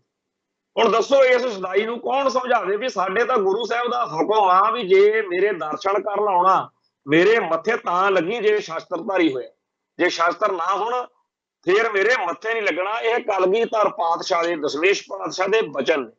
ਹੁਣ ਗਲਤੀ ਤਾਂ ਸਾਡੇ ਵਰਗੇ ਸਿੱਖਾਂ ਦੀ ਆ ਜਿਹੜੇ ਹੱਥਾਂ 'ਚ ਹਥਿਆਰ ਲੈ ਕੇ ਨਹੀਂ ਜਾ ਰਹੇ। ਜਿਹੜਾ ਸ਼ਸਤਰ ਲੈ ਕੇ ਗੁਰੂ ਘਰ ਜਾਂਦਾ ਉਹ ਕਿਵੇਂ ਗਲਤ ਆ? ਉਹ ਤਾਂ ਬਿਲਕੁਲ ਠੀਕ ਆ। ਸ਼ੁਕਰ ਆ ਕਿ ਸਾਡੇ ਕੋਲ ਸਿੱਖਾਂ 'ਚ ਹੁਣ ਜੇ ਇਹ ਮਾਰੇ ਕੋਈ ਇੱਥੇ ਚਵਲ ਵੀ ਨਹੀਂ ਜੀ, ਉਹ ਤਾਂ ਇਕੱਲੇ ਕਿਰਪਾਨ ਜਾਂ ਉਹ ਜਿਹੇ ਸ਼ਸਤਰਾਂ ਦੀ ਗੱਲ ਆ ਗੁਰੂ ਪਾਤਸ਼ਾਹ ਨੇ ਕਹੀ। ਭਾਈ ਗੁਰੂ ਪਾਤਸ਼ਾਹ ਨੇ ਸ਼ਸਤਰ ਦੇ ਵਿੱਚ ਸਾਰੇ ਤਰ੍ਹਾਂ ਦੇ ਸ਼ਸਤਰ ਮੰਨੇ ਹੋਏ ਨੇ। ਇਹ 'ਚ ਦੋ ਗੱਲਾਂ ਨੇ। ਕਈ ਕਹਿਣਗੇ ਜੀ ਉਹ ਬੰਦੂਕਾਂ ਥੋੜੀ ਹੋਣਗੀਆਂ। ਭਾਈ ਡੱਲੇ ਵਾਲੀ ਜਿਹੜੀ ਸਾਖੀ ਆ ਉਹਦੇ 'ਚ ਬੰਦੂਕ ਦੀ ਪਰਖ ਹੈ, ਇਹਦਾ ਮਤਲਬ ਦਸ਼ਮੇਸ਼ ਪਾਤਸ਼ਾਹ ਮੌਕੇ ਬੰਦੂਕਾਂ ਆ ਗਈਆਂ ਸੀ। ਤੇ ਜਿਹੜਾ ਮੀਰੀ ਪੀਰੀ ਦਾ ਸੰਕਲਪ ਆ ਉਹਦੇ 'ਚ ਕਿਰਪਾਨਾਂ, ਬੰਦੂਕਾਂ, ਪਿਸਤੌਲ ਸਾਰਾ ਕੁਛ ਹੀ। ਇੱਥੇ ਅਕਾਲ ਤਖਤ ਸਾਹਿਬ ਦੇ ਉੱਤੇ ਸ਼ਾਮ ਨੂੰ ਆ ਜਾਵੇ, ਜਿਹਨੂੰ ਬਹੁਤਾ ਜ਼ਿਆਦਾ ਫਿਕਰ ਆ ਨਾ ਵੀ ਹਥਿਆਰ ਕਾਹਤੋਂ ਲੈ ਕੇ ਜਾਂਦੇ ਆ ਸਿੱਖ ਅੰਦਰ, ਇੱਥੇ ਉਹ ਦੇਖ ਸਕਦਾ ਵੀ ਇੱਥੇ ਤਾਂ ਮੱਸੇ ਰੰਗੜ ਤੋਂ ਸੋਧਣ ਵਾਲੀ ਕਿਰਪਾਨ ਤੋਂ ਲੈ ਕੇ ਇੱਥੇ ਹੋਰ ਗੁਰਸਿੱਖਾਂ ਦੇ ਪਿਸਤੌਲ, ਬੰਦੂਕਾਂ, ਬੜਾ ਕੁਛ ਪਿਆ ਇੱਥੇ। ਤੇ ਜੇ ਕੋਈ ਹਜੂਰ ਸਾਹਿਬ ਜਾਵੇ ਉੱਥੇ ਵੀ ਤੋੜੇਦਾਰ ਬੰਦੂਕਾਂ ਤੇ ਹੋਰ ਸਾਰਾ ਕੁਛ ਪਿਆ। ਸੋ ਜੇਕਰ ਤਰੱਕੀ ਹੁੰਦੀ ਆਈ ਆ ਤਾਂ ਜਿਹੋ ਜਿਹਾ ਵੈਪਨ ਆਇਆ, ਹਥਿਆਰ ਆਇਆ, ਉਹੋ ਜਿਹਾ ਸਿੱਖ ਵਰਤਦੇ ਰਹੇ ਨੇ ਤੇ ਸਿੱਖ ਸ਼ਸਤਰਧਾਰੀ ਹੋ ਕੇ ਤੇ ਦਰਬਾਰ ਸਾਹਿਬ ਗਿਆ, ਬਿਲਕੁਲ ਠੀਕ ਗਿਆ। ਉਸ ਹਿੰਦੂ ਕੱਟੜਪੰਥੀ ਨੂੰ ਨਾ ਇਹਦੀ ਸਮਝ ਅੱਜ ਆ ਤੇ ਨਾ ਕਦੇ ਗਾਹਾਂ ਆਉਣੀ ਆ, ਕਿਉਂਕਿ ਉਹ ਹਿੰਦੂ। ਸਿੱਖ ਨੂੰ ਸਮਝ ਨਹੀਂ, ਇੱਥੇ ਤੱਕ ਸਿੱਖ ਚਵਲਾ ਮਾਰੀ ਜਾਂਦੇ ਆ ਵੀ ਜੀ ਐਂ ਪਿਸਤੌਲਾ ਲੈ ਕੇ ਨਹੀਂ ਜਾਈਦਾ ਹੁੰਦਾ। ਸਿੱਖ ਨੂੰ ਗੁਰੂ ਸਾਹਿਬ ਦੇ ਸਾਹਮਣੇ ਜਾਣ ਵੇਲੇ ਪੂਰਾ ਤਿਆਰ ਵਰ ਤਿਆਰ ਸ਼ਸਤਰਧਾਰੀ ਜਾ ਕੇ ਹੋ ਕੇ ਜਾਣ ਦਾ ਹੀ ਹੁਕਮ ਆ। ਚਲੋ ਬਦਲੇ ਹੋਏ ਸਮੇਂ ਦੇ ਹਿਸਾਬ ਨਾਲ ਆਪਾਂ ਬਹੁਤ ਕੁਝ ਛੱਡ ਰਹੇ ਹਾਂ, ਪਰ ਮਰਿਆਦਾ ਤਾਂ ਗੁਰੂ ਦੀ ਹੈਗੀ ਆ ਨਾ। ਜੇ ਅਸੀਂ ਮਰਿਆਦਾ ਨਹੀਂ ਨਿਭਾ ਰਹੇ ਤਾਂ ਅਸੀਂ ਗਲਤ ਆ। ਜਿਹਨੇ ਨਿਭਾਈ ਆ ਉਹਨੂੰ ਐਵੇਂ ਟੋਕੀ ਜਾਈਏ ਵੀ ਤੂੰ ਸ਼ਸਤਰ ਹਥਿਆਰ ਲੈ ਕੇ ਕਿਉਂ ਜਾਂਦਾ। ਤੋ ਇਸੇ ਤਰੀਕੇ ਨਾਲ ਅਗਲਾ ਜਿਹੜਾ ਉਹਦਾ ਅਸੀਂ ਨੁਕਤਾ ਕਿ ਜੀ ਗੁਰੂ ਘਰ ਦੇ ਵਿੱਚ ਧਾਰਮਿਕ ਸਥਾਨ ਤੇ ਉਹ ਭਰਾਵਾ ਸਾਡੇ ਧਾਰਮਿਕ ਸਥਾਨ ਤੁਹਾਡੇ ਵਾਲੇ ਵਾਂਗੂ ਤਾਂ ਹੈ ਨਹੀਂ, ਪਰ ਅਸੀਂ ਜੇ ਤੁਹਾਡੇ ਵਾਲੇ ਪਾਸੇ ਵੀ ਆ ਜਾਈਏ, ਮੈਨੂੰ ਤਾਂ ਕੋਈ ਦੇਵੀ ਦੇਵਤਾ ਦਿਖਿਆ ਨਹੀਂ ਜਿਹੜਾ ਹਥਿਆਰਾਂ ਤੋਂ ਬਗੈਰ ਹੋਵੇ। ਕ੍ਰਿਸ਼ਨ ਮਹਾਰਾਜ ਆ ਉਹ ਸੁਦਰਸ਼ਨ ਚੱਕਰ ਚੱਕੀ ਫਿਰਦੇ ਆ, ਤੇ ਜਿਹੜਾ ਸ਼੍ਰੀ ਰਾਮਚੰਦਰ ਜੀ ਆ ਉਹ ਤੀਰ ਕਮਾਨ ਚੱਕੀ ਫਿਰਦੇ ਆ। ਤੁਲਸੀਦਾਸ ਸ਼ਰੇਆਮ ਲਿਖਦਾ ਵੀ ਪਹਿਲਾਂ ਤੀਰ ਕਮਾਨ ਤੇ ਸ਼ਸਤਰਧਾਰੀ ਹੋ ਕੇ ਆ ਫੇਰ ਮੱਥਾ ਟੇਕੂ, ਮੈਂ ਐ ਨਹੀਂ ਬਿਨਾਂ ਹਥਿਆਰਾਂ ਵਾਲੇ, ਮੈਂ ਨਹੀਂ ਰਾਮਚੰਦਰ ਨੂੰ ਮੰਨਦਾ ਭਗਵਾਨ। ਤੇ ਜਿੰਨੇ ਦੇਵੀ ਦੇਵਤੇ ਆ ਉਹ ਸਾਰੇ ਸ਼ਸਤਰਧਾਰੀ ਆ, ਦਾੜੇ ਕੇਸਾਂ ਵਾਲੇ ਨੇ। ਕੋਈ ਦੇਵੀ ਦੇਵਤਾ, ਜਿਹੜੀ ਦੁਰਗਾ ਉਹਦੀਆਂ 10 ਬਾਹਾਂ ਨੇ ਤੇ 10 ਜੀ ਹਥਿਆਰ 10 ਟੰਗੇ ਹੋਏ ਨੇ। ਹਿੰਦੂ ਦੇਵੀ ਦੇਵਤੇ ਦਾੜੇ ਕੇਸਾਂ ਵਾਲੇ ਨੇ, ਹਿੰਦੂ ਦੇਵੀ ਦੇਵਤੇ ਹਥਿਆਰਾਂ ਵਾਲੇ ਨੇ। ਜੇ ਅੱਜ ਦੇ ਹਿੰਦੂ ਆਪਦੇ ਰਹਿਬਰਾਂ ਦੇ ਵਰਗੇ ਨਹੀਂ ਹੈਗੇ, ਨਾ ਸ਼ਸਤਰ ਰੱਖਦੇ ਆ ਤੇ ਨਾ ਦਾੜੇ ਕੇਸ ਰੱਖਦੇ, ਇਹ ਚ ਭਾਈ ਕਿਸੇ ਦਾ ਕੀ ਕਸੂਰ। ਉਵੇਂ ਉਹ ਸਿੱਖ ਗਲਤ ਨੇ ਜਿਹੜੇ ਦਾੜਾ ਕੇਸ ਜਾਂ ਸ਼ਸਤਰ ਨਹੀਂ ਰੱਖਦੇ। ਤੋ ਜਿਹੜੀ ਮਰਿਆਦਾ ਵਾ ਉਹ ਤਾਂ ਸਾਰੇ ਧਰਮਾਂ, ਮੈਨੂੰ ਤਾਂ ਕਿਸੇ ਧਰਮ 'ਚ ਨਹੀਂ ਦਿਖਿਆ ਹੈਗਾ ਲਿਖਿਆ ਹੋਵੇ ਵੀ ਦਾੜਾ ਕੇਸ ਨਹੀਂ ਰੱਖਣਾ ਜਾਂ ਕੇਸ ਤੁਸੀਂ ਮਨਾਉਣੇ ਆ। ਸਾਰੇ ਧਰਮਾਂ ਦੇ ਰਹਿਬਰ, ਚਾਹੇ ਈਸਾ ਜੀ ਆ ਉਹਨਾਂ ਦੇ ਵੀ ਵਾਲ ਖੁੱਲੇ ਛੱਡੇ ਹੋਏ ਨੇ, ਮਹਾਤਮਾ ਬੁੱਧ ਦੇ ਵੀ ਵਾਲ ਪੂਰੇ ਨੇ, ਹਾਲਾਂਕਿ ਉਹ ਨਾਸਤਕ ਸੀ। ਸੋ ਜਿਹੜਾ ਦਾੜਾ ਕੇਸ ਤੇ ਸ਼ਾਸਤਰ ਆ, ਇਹ ਤਾਂ ਸਾਡੇ ਸਾਰਿਆਂ ਦੇ ਧਰਮ ਦੀ ਮਰਿਆਦਾ ਆ ਵੀ ਹੁਣ ਜੇਕਰ ਕੋਈ ਧਰਮ ਦਾ ਦੁਸ਼ਮਣ, ਕਿਸੇ ਵੀ ਧਰਮ ਦਾ ਦੁਸ਼ਮਣ ਚੜ ਕੇ ਆ ਜਾਏ, ਉਹਦੇ ਹੁਣ ਬਾਜੇ ਢੋਲਕੀਆਂ ਮਾਰਨੇ ਆ, ਸ਼ਾਸਤਰਾਂ ਨਾਲ ਹੀ ਲੜਾਈ ਲੜਨੀ ਹੈ। ਤੇ ਇਸ ਹਿੰਦੂ ਵੀਰ ਨੂੰ ਪੁੱਛੋ ਵੀ ਜਿਹੜਾ ਇੱਕ ਇਹਨਾਂ ਦੇ ਖੱਤਰੀ ਕਹਿੰਦੇ ਵੀ ਇੰਨੀਆਂ 21 ਕੁੱਲਾਂ ਪਤਾ ਨਹੀਂ ਉਹਨੇ ਨਾਸ਼ ਕਰਤੀਆਂ ਸੀਗੀਆਂ ਜੀ, ਇੱਕ ਰਿਸ਼ੀ ਦਾ ਨਾਮ ਲੈ ਕੇ ਕਹਿੰਦੇ। ਤੇ ਜੰਗਾਂ ਯੁੱਧਾਂ ਦੇ ਵਿੱਚ ਜਿਹੜੀਆਂ ਵੇਦਾਂ ਦੇ ਵਿੱਚ ਲੜਾਈਆਂ ਦਾ ਜ਼ਿਕਰ ਆ, ਇਹਨੂੰ ਪੁੱਛੇ ਵੀ ਉੱਥੇ ਉਹ ਨਾ ਬੰਬ ਬੰਬ ਕਰਕੇ ਲੜਦੇ ਸੀਗੇ ਕਿ ਉਹ ਜਕਾਰੇ ਛੱਡਦੇ ਰਹਿੰਦੇ ਸੀਗੇ, ਸ਼ਿਵ ਭੋਲੇ ਕਾਹਦੇ ਲੜਦੇ ਸੀ। ਤਾਂ ਸ਼ਾਸਤਰ ਤਾਂ ਸਾਰੀਆਂ ਕੌਮਾਂ ਧਰਮਾਂ ਦੇ ਵਿੱਚ ਪ੍ਰਵਾਨ ਨੇ ਤੇ ਸਾਡੇ ਧਰਮ ਜੀ ਪ੍ਰਵਾਨ ਨੇ। ਤੇ ਤੈਨੂੰ ਭਾਈ ਹਿੰਦੂ ਵੀਰ ਨੂੰ ਜੋ ਨਹੀਂ ਪਤਾ ਤਾਂ ਅਸੀਂ ਹੁਣ ਤੈਨੂੰ ਕਿਹੜਾ ਸਮਝਾਉਣਾ ਵੇ ਇੱਥੇ। ਤੇ ਫਿਰ ਉੱਪਰ ਦੀ ਇੱਕ ਹੋਰ ਭਗਾਈ ਮਾਰਨ ਲੱਗਿਆ ਹੋਇਆ ਕਿ ਜੀ ਇਹ ਜਿਹੜੀ ਕੁੜੀ ਸੀ, ਕੀ ਪਤਾ ਇਹਦੇ ਕੀ ਕਹਾਣੀ ਆ, ਇਹਦਾ ਪੂਰਾ ਭਾਈ ਜੇ ਸਾਨੂੰ ਨਹੀਂ ਪਤਾ ਤੂੰ ਦੱਸ ਦੇ, ਤੂੰ ਲੱਭ ਕੇ ਦੱਸ ਦੇ। ਪੁਲਿਸ ਵੀ ਲੱਭ ਰਹੀ ਆ, ਪੁਲਿਸ ਦਾ ਉਹਦਾ ਵੀ ਲੱਭ ਰਹੀ ਆ ਜਿਹਨੇ ਇੱਥੇ ਦਰਬਾਰ ਸਾਹਿਬ ਦੇ ਵਿੱਚ ਪਿਛਲੇ ਸਾਲ ਛਾਲ ਮਾਰੀ ਸੀਗੀ ਤੇ ਬੇਅਦਬੀ ਕਰਨੀ ਚਾਹੀ ਸੀ ਸੋਧਿਆਂਗੇ, ਉਹਦਾ ਨਹੀਂ ਸਾਨੂੰ ਹੁਣ ਤੱਕ ਪਤਾ ਲੱਗਾ। ਅਸੀਂ ਤਾਂ ਚਾਹੁੰਦੇ ਆ ਪਤਾ ਲੱਗੇ, ਉਹਦੇ ਟੱਬਰ ਕੀ ਹੁੰਦਾ, ਪਤਾ ਲਈਏ ਭਾਈ ਤੈਨੂੰ ਕੀ ਬਿਮਾਰੀ ਆ, ਕਿਉਂ ਕੁੜੀ ਨੂੰ ਤਿਆਰ ਕਰਕੇ ਗੁਰੂ ਘਰ ਨੂੰ ਭੇਜਦਾ ਵੀ ਜਾ ਉੱਥੇ ਬੇਅਦਬੀ ਕਰ। ਜੇ ਉਹਦੇ ਪਰਿਵਾਰ ਦੇ ਮੈਂਬਰ ਸਾਹਮਣੇ ਨਹੀਂ ਆ ਰਹੇ ਤਾਂ ਕੋਈ ਗੱਲ ਹੀ ਹੈ ਨਾ ਵਿਚਾਲੇ। ਤੇ ਇਹਨੂੰ ਬੜਾ ਫਿਕਰ ਪਿਆ ਹੋਇਆ। ਸੋ ਜਿਹੜੇ ਹਿੰਦੂ ਕੱਟੜਪੰਥੀ ਆ ਉਹ ਪੂਰੇ ਲਾਹੂ ਲਾ ਰਹੇ ਨੇ ਕਿ ਪੰਜਾਬ ਦਾ ਮਾਹੌਲ ਜਿਹੜਾ ਹੈਗਾ ਉਹ ਸ਼ਾਂਤ ਨਾ ਹੋ ਜਾਵੇ, ਕਿਸੇ ਨਾ ਕਿਸੇ ਤਰੀਕੇ ਨਾਲ ਮਾਹੌਲ ਦੇ ਵਿੱਚ ਗੜਬੜ ਹੋ ਜਾਵੇ। ਤੋ ਜਿਹੜਾ ਇਸ ਮਾਹੌਲ ਦੇ ਵਿੱਚ ਦਿਨੋਂ ਦਿਨ ਤਲਖੀ ਵੱਧ ਰਹੀ ਹੈ, ਦਿਨੋਂ ਦਿਨ ਕੰਮ ਖਰਾਬ ਹੋ ਰਿਹਾ, ਉਹਦੇ ਵਿੱਚ ਸਾਨੂੰ ਜਿੱਥੇ ਇਹ ਸਾਰੇ ਕਾਸੇ ਦੇ ਉੱਤੇ ਆਪਦੇ ਵਿਚਾਰ ਜਾਂ ਆਪਦਾ ਐਕਸ਼ਨ ਕਾਇਮ ਰੱਖਣਾ ਚਾਹੀਦਾ, ਉੱਥੇ ਸਾਨੂੰ ਇਹ ਵੀ ਸਮਝਣਾ ਚਾਹੀਦਾ ਕਿ ਸਾਡੇ ਕੌਮ ਦੇ ਖਿਲਾਫ ਗੱਲ ਕਿਹੜੀ ਜਾ ਰਹੀ ਆ, ਕਿਵੇਂ ਜਾ ਰਹੀ ਆ, ਕਿਹੜੀ ਗੱਲ ਸਾਡੇ ਹੱਕ 'ਚ ਜਾ ਰਹੀ। ਅਸੀਂ ਪਿਛਲੇ ਦਿਨਾਂ 'ਚ ਵੀ ਇਹ ਗੱਲ ਚਰਚਾ 'ਚ ਲਿਆਂਦੀ ਹੈ ਕਿ ਉਹ ਚਾਹੁੰਦੇ ਆ ਕਿ ਸਾਡੀ ਕੌਮ ਦਾ ਅਕਸ ਜਿਹੜਾ ਹੈਗਾ ਉਹ ਖਰਾਬ ਹੋ ਜਾਵੇ। ਸੋ ਅਕਸ ਨੂੰ ਬਰਕਰਾਰ ਰੱਖਣ ਲਈ ਸਾਨੂੰ ਕੀ ਕਰਨਾ ਚਾਹੀਦਾ, ਇਹ ਸਾਡੀ ਸੋਚ ਦਾ ਕੇਂਦਰ ਹੋਣਾ ਚਾਹੀਦਾ ਵੀ ਸਾਡੀ ਕੌਮ ਦਾ, ਸਾਡੇ ਸਿੱਖਾਂ ਦਾ ਅਕਸ ਠੀਕ ਰਹੇ। ਹੁਣ ਇੱਥੇ ਇੰਡੀਅਨ ਮੀਡੀਆ ਨੇ ਜਾਂ ਹਿੰਦੂ ਕੱਟੜਪੰਥੀਆਂ ਨੇ ਟਵਿੱਟਰ ਉੱਤੇ ਜਾਂ ਹੋਰਨਾਂ ਚੀਜ਼ਾਂ ਉੱਤੇ ਬਹੁਤ ਪਕੜ ਬਣਾਈ ਆ ਤੇ ਉੱਥੇ ਉਹ ਆਪਣੀ ਮਰਜ਼ੀ ਦਾ ਨੈਰੇਟਿਵ ਸਿਰਜ ਲੈਂਦੇ ਆ। ਇੱਕ ਨੈਰੇਟਿਵ ਦੀ ਲੜਾਈ ਦੇ ਵਿੱਚ ਉਹ ਇੱਕ ਵਾਰੀ ਪੂਰਾ ਸਾਨੂੰ ਢਾ ਲੈਂਦੇ ਆ, ਪਰ ਇਹ ਵੀ ਗੱਲ ਪੱਕੀ ਆ ਵੀ ਸਿੱਖਾਂ ਦੇ ਕੋਲੇ ਹੋਰ ਕੁਝ ਨਾ ਹੋਵੇ, ਜਜ਼ਬਾ ਬੜਾ ਕਮਾਲ ਦਾ, ਤੇ ਸਿੱਖ ਨੌਜਵਾਨ ਵੀ ਕਰਾਰਾ ਜਵਾਬ ਦੇਣ ਜੋਗੇ ਨੇ ਤੇ ਦੇ ਲੈਂਦੇ। ਇੱਕ ਸਵਾਲ ਵੀਰ ਨੇ ਪੁੱਛਿਆ ਸੀ ਕਿਸੇ ਨੇ ਬਈ RSS ਦੇ ਟਾਕਰੇ ਉੱਤੇ ਆਪਾਂ ਕੀ ਕਰ ਰਹੇ ਆ ਜਾਂ ਆਪਣਾ ਕੀ ਆ। ਮੈਂ ਉਹਨੂੰ ਆਖਿਆ ਵੀ ਪਹਿਲਾਂ ਤਾਂ ਮੈਨੂੰ ਪਤਾ ਨਹੀਂ ਸੀ, ਪਰ 1996 ਤੋਂ RSS ਬਾਰੇ ਪੜ੍ਹਿਆ ਸੁਣਿਆ ਤੇ RSS ਦੇ ਜਵਾਬ ਦੇ ਵਿੱਚ ਸਿੱਖਾਂ ਦੀਆਂ ਗਤੀਵਿਧੀਆਂ ਬਾਰੇ ਵੀ ਬੜਾ ਕੁਝ ਜਾਣਦਾ। ਇੱਥੇ ਝੋਲੇ ਭਰੇ ਪਏ ਆ, ਕਿਤਾਬਾਂ ਪਈਆਂ, ਸਭ ਕੁਝ ਪਿਆ। ਪਰ ਮੇਰੇ ਹਿਸਾਬ ਦੇ ਨਾਲ ਉਹ ਜਿਹੜੀਆਂ ਸਾਜ਼ਿਸ਼ਾਂ ਜਾਂ ਗੁਪਤ ਵਿਉਂਤਬੰਦੀਆਂ ਦੇ ਸਦਕਾ ਚਾਹੁੰਦੇ ਆ ਵੀ ਅਸੀਂ ਕਮਾਲਾਂ ਕਰ ਜਾਾਂਗੇ, ਉਹ ਸਾਰਾ ਕੁਝ ਅਸਫਲ ਆ ਜਦੋਂ ਸਿੱਖਾਂ ਦਾ ਮੁੰਡਾ ਜਿਹਨੂੰ ਆਰਐਸਐਸ ਆਪਦੇ ਨਾਲ ਜੋੜ ਕੇ ਕੇਸਾਧਾਰੀ ਹਿੰਦੂ ਬਣਾਉਣ ਦਾ ਪੂਰਾ ਪਖੰਡ ਕਰ ਬਹਿੰਦੀ ਹੈ, ਉਹਨੂੰ ਜਦੋਂ ਪਤਾ ਲੱਗਦਾ ਵੀ ਇਹ ਤਾਂ ਕਹਾਣੀ ਹੋਰ ਆ, ਤਾਂ ਉੱਥੇ ਫਿਰ ਇਨਕਲਾਬ ਆਉਂਦਾ। ਹੋਲੇ ਮਹੱਲੇ ਦੇ ਮੌਕੇ ਜਿਹੜੇ ਜਕਾਰੇ ਗਰਜਦੇ ਨੇ, ਜਾਂ ਜਦੋਂ ਵੀ ਸਿੱਖ ਕਿਤੇ ਬੋਲੇ ਸੋ ਨਿਹਾਲ ਸਤਿ ਸ੍ਰੀ ਅਕਾਲ ਵਜਾਉਂਦੇ ਨੇ, ਉਹ ਆਰਐਸਐਸ ਦਾ ਜਵਾਬ ਕਿ ਪੰਜਾਬ ਦੀ ਧਰਤੀ ਗੁਰੂਆਂ ਦੀ ਧਰਤੀ ਆ, ਇੱਥੇ ਤੁਹਾਡਾ ਕੁਝ ਨਹੀਂ ਬਣਨਾ। ਠੀਕ ਆ, ਤੁਸੀਂ ਕਿਸੇ ਵੇਲੇ ਵਕਤੀ ਤੌਰ ਤੇ ਕਿਸੇ ਸਿੱਖ ਨੂੰ ਕੁਚਲਾ ਸਕਦੇ ਹੋ, ਕੋਈ ਸਿੱਖ ਵਕਤੀ ਤੌਰ ਤੇ ਸਿੱਖੀ ਦੀ ਧੁਰਾ ਤੋਂ ਧਾਰਾ ਤੋਂ ਪਾਸੇ ਹੋ ਸਕਦਾ, ਪਰ ਜਿਵੇਂ ਜਹਾਜ਼ ਦਾ ਪੰਛੀ ਹੁੰਦਾ ਨਾ, ਜਿੰਨਾ ਮਰਜ਼ੀ ਦੂਰ ਉੱਡ ਜਾਵੇ, ਉੱਡ ਕੇ ਆਉਣਾ ਉਹਨੇ ਬਹਿਣਾ ਜਹਾਜ਼ ਤੇ, ਫਿਰ ਉਹ ਬਹਿਣਾ ਉੱਥੇ ਹੀ ਪੈਂਦਾ। ਉਵੇਂ ਹੀ ਸਿੱਖਾਂ ਦਾ ਕੋਈ ਮੁੰਡਾ ਸਿੱਖੀ ਤੋਂ ਪਰਾਂ ਸਿੱਖ ਸਰੂਪ ਤਿਆਗ ਲੂ, ਕਈ ਗੜਬੜਾ ਕਰ ਲੂ, ਪਰ ਆਊਗਾ ਫਿਰ ਘੁੰਮ ਘੁਮਾ ਕੇ ਸਿੱਖੀ ਵੱਲ। ਤੇ ਇਹ ਜਿਹੜੀ ਗੱਲ ਚੱਲੀ ਆਉਂਦੀ ਆ ਕਿ ਦੁਬਾਰਾ ਫਿਰ ਹਰੇਕ ਜਹਾਜ਼ ਦੇ ਪੰਛੀ ਵਾਂਗੂ ਸਿੱਖੀ ਵੱਲ ਆਉਂਦਾ, ਇਹੀ ਆਰਐਸਐਸ ਦਾ ਜਵਾਬ। ਹੁਣ ਤਾਂ ਉਹਨਾਂ ਨੂੰ ਬਹੁਤ ਔਖ ਮਹਿਸੂਸ ਹੋ ਰਹੀ ਆ ਕਿ ਅਸੀਂ ਜਿਹੜੇ ਬੰਦਿਆਂ ਨੂੰ ਪੱਟਦੇ ਆ, ਵੀ ਏਜੰਟ ਬਣਾਉਂਦੇ ਆ, ਉਹਨਾਂ ਤੇ ਪਹਿਲਾਂ ਖਰਚਾ ਕਰਦੇ ਆ, ਫਿਰ ਉਹਨੂੰ ਵੱਡੇ ਅਹੁਦੇ ਦਿੰਦੇ ਆ, ਤੇ ਆਰਐਸਐਸ ਦੇ ਵਿੱਚ ਉਹਨਾਂ ਨੂੰ ਸੈੱਟ ਕਰਕੇ, ਉਹਨਾਂ ਦੀ ਟ੍ਰੇਨਿੰਗ ਕਰਕੇ, ਉਹਨਾਂ ਨੂੰ ਬਹੁਤ ਵੱਡਾ ਬਣਾ ਕੇ, ਉਹਨਾਂ ਦੇ ਰਾਹੀਂ ਚਾਹੁੰਦੇ ਤਾਂ ਇਹ ਹੁੰਦੇ ਆ ਵੀ ਉਹ ਹੋਰ ਸਿੱਖਾਂ ਨੂੰ ਫਸਾਊ, ਪਰ ਉਹਦੇ ਬਾਰੇ ਜਦੋਂ ਰੌਲਾ ਪੈ ਜਾਂਦਾ, ਸਿੱਖਾਂ ਕੋਲੇ ਬੜਾ ਛੋਟਾ ਜਿਹਾ ਹਥਿਆਰ ਆ ਪਰ ਚੱਲਦਾ ਬੜਾ ਕਮਾਲ ਦਾ। ਜਦੋਂ ਕਿਸੇ ਬਾਰੇ ਪੰਥ 'ਚ ਗੱਲ ਚੱਲ ਪੈਂਦੀ ਆ ਨਾ ਵੀ ਇਹ ਤਾਂ ਏਜੰਸੀਆਂ ਦਾ ਬੰਦਾ, ਜਾਂ ਚੱਲ ਪੈਂਦੀ ਆ ਵੀ ਇਹ ਤਾਂ ਆਰਐਸਐਸ ਦਾ ਏਜੰਟ ਆ, ਬਸ ਫਿਰ ਉਹ ਬੰਦਾ ਜਿੰਨਾ ਮਰਜ਼ੀ ਪਿੱਟਦਾ ਫਿਰੇ, ਉਹਦਾ ਕੁਝ ਨਹੀਂ ਬਣਦਾ। ਸੋ ਆਰਐਸਐਸ ਦੇ ਖਿਲਾਫ ਜਿਹੜਾ ਹਥਿਆਰ ਆ ਪੰਥ ਕੋਲੇ, ਉਹ ਇਹੀ ਆ ਵੀ ਜਿਹੜੇ ਬੰਦੇ ਹੁਣ ਇੱਥੇ ਇੱਕ ਬਹੁਤ 10-20 ਸਾਲ ਪਹਿਲਾਂ ਇੱਕ ਸਹਿਜਧਾਰੀ ਸਿੱਖ ਫੈਡਰੇਸ਼ਨ ਬਣਾ ਲਈ, ਇੱਕ ਪਰਮਜੀਤ ਸਿੰਘ ਰਾਣੂ ਰਾਏਕੋਟ ਤੋਂ ਆਉਂਦਾ ਡਾਕਟਰ, ਹੋਮਿਓਪੈਥੀ ਦਾ ਡਾਕਟਰ ਸੀ। ਉਹਨੇ ਬੜੇ ਝਮੇਲੇ ਪਾਏ, ਹਰ ਮੌਕੇ ਉਹਨੇ ਉਹ ਗੱਲ ਕਰਨੀ ਜਿਹੜੀ ਐਂਟੀ ਸਿੱਖ ਹੁੰਦੀ ਸੀ, ਐਂਟੀ ਸਿੱਖ ਫਲਸਫੇ ਤੋਂ ਚੱਲਦਾ ਸੀ।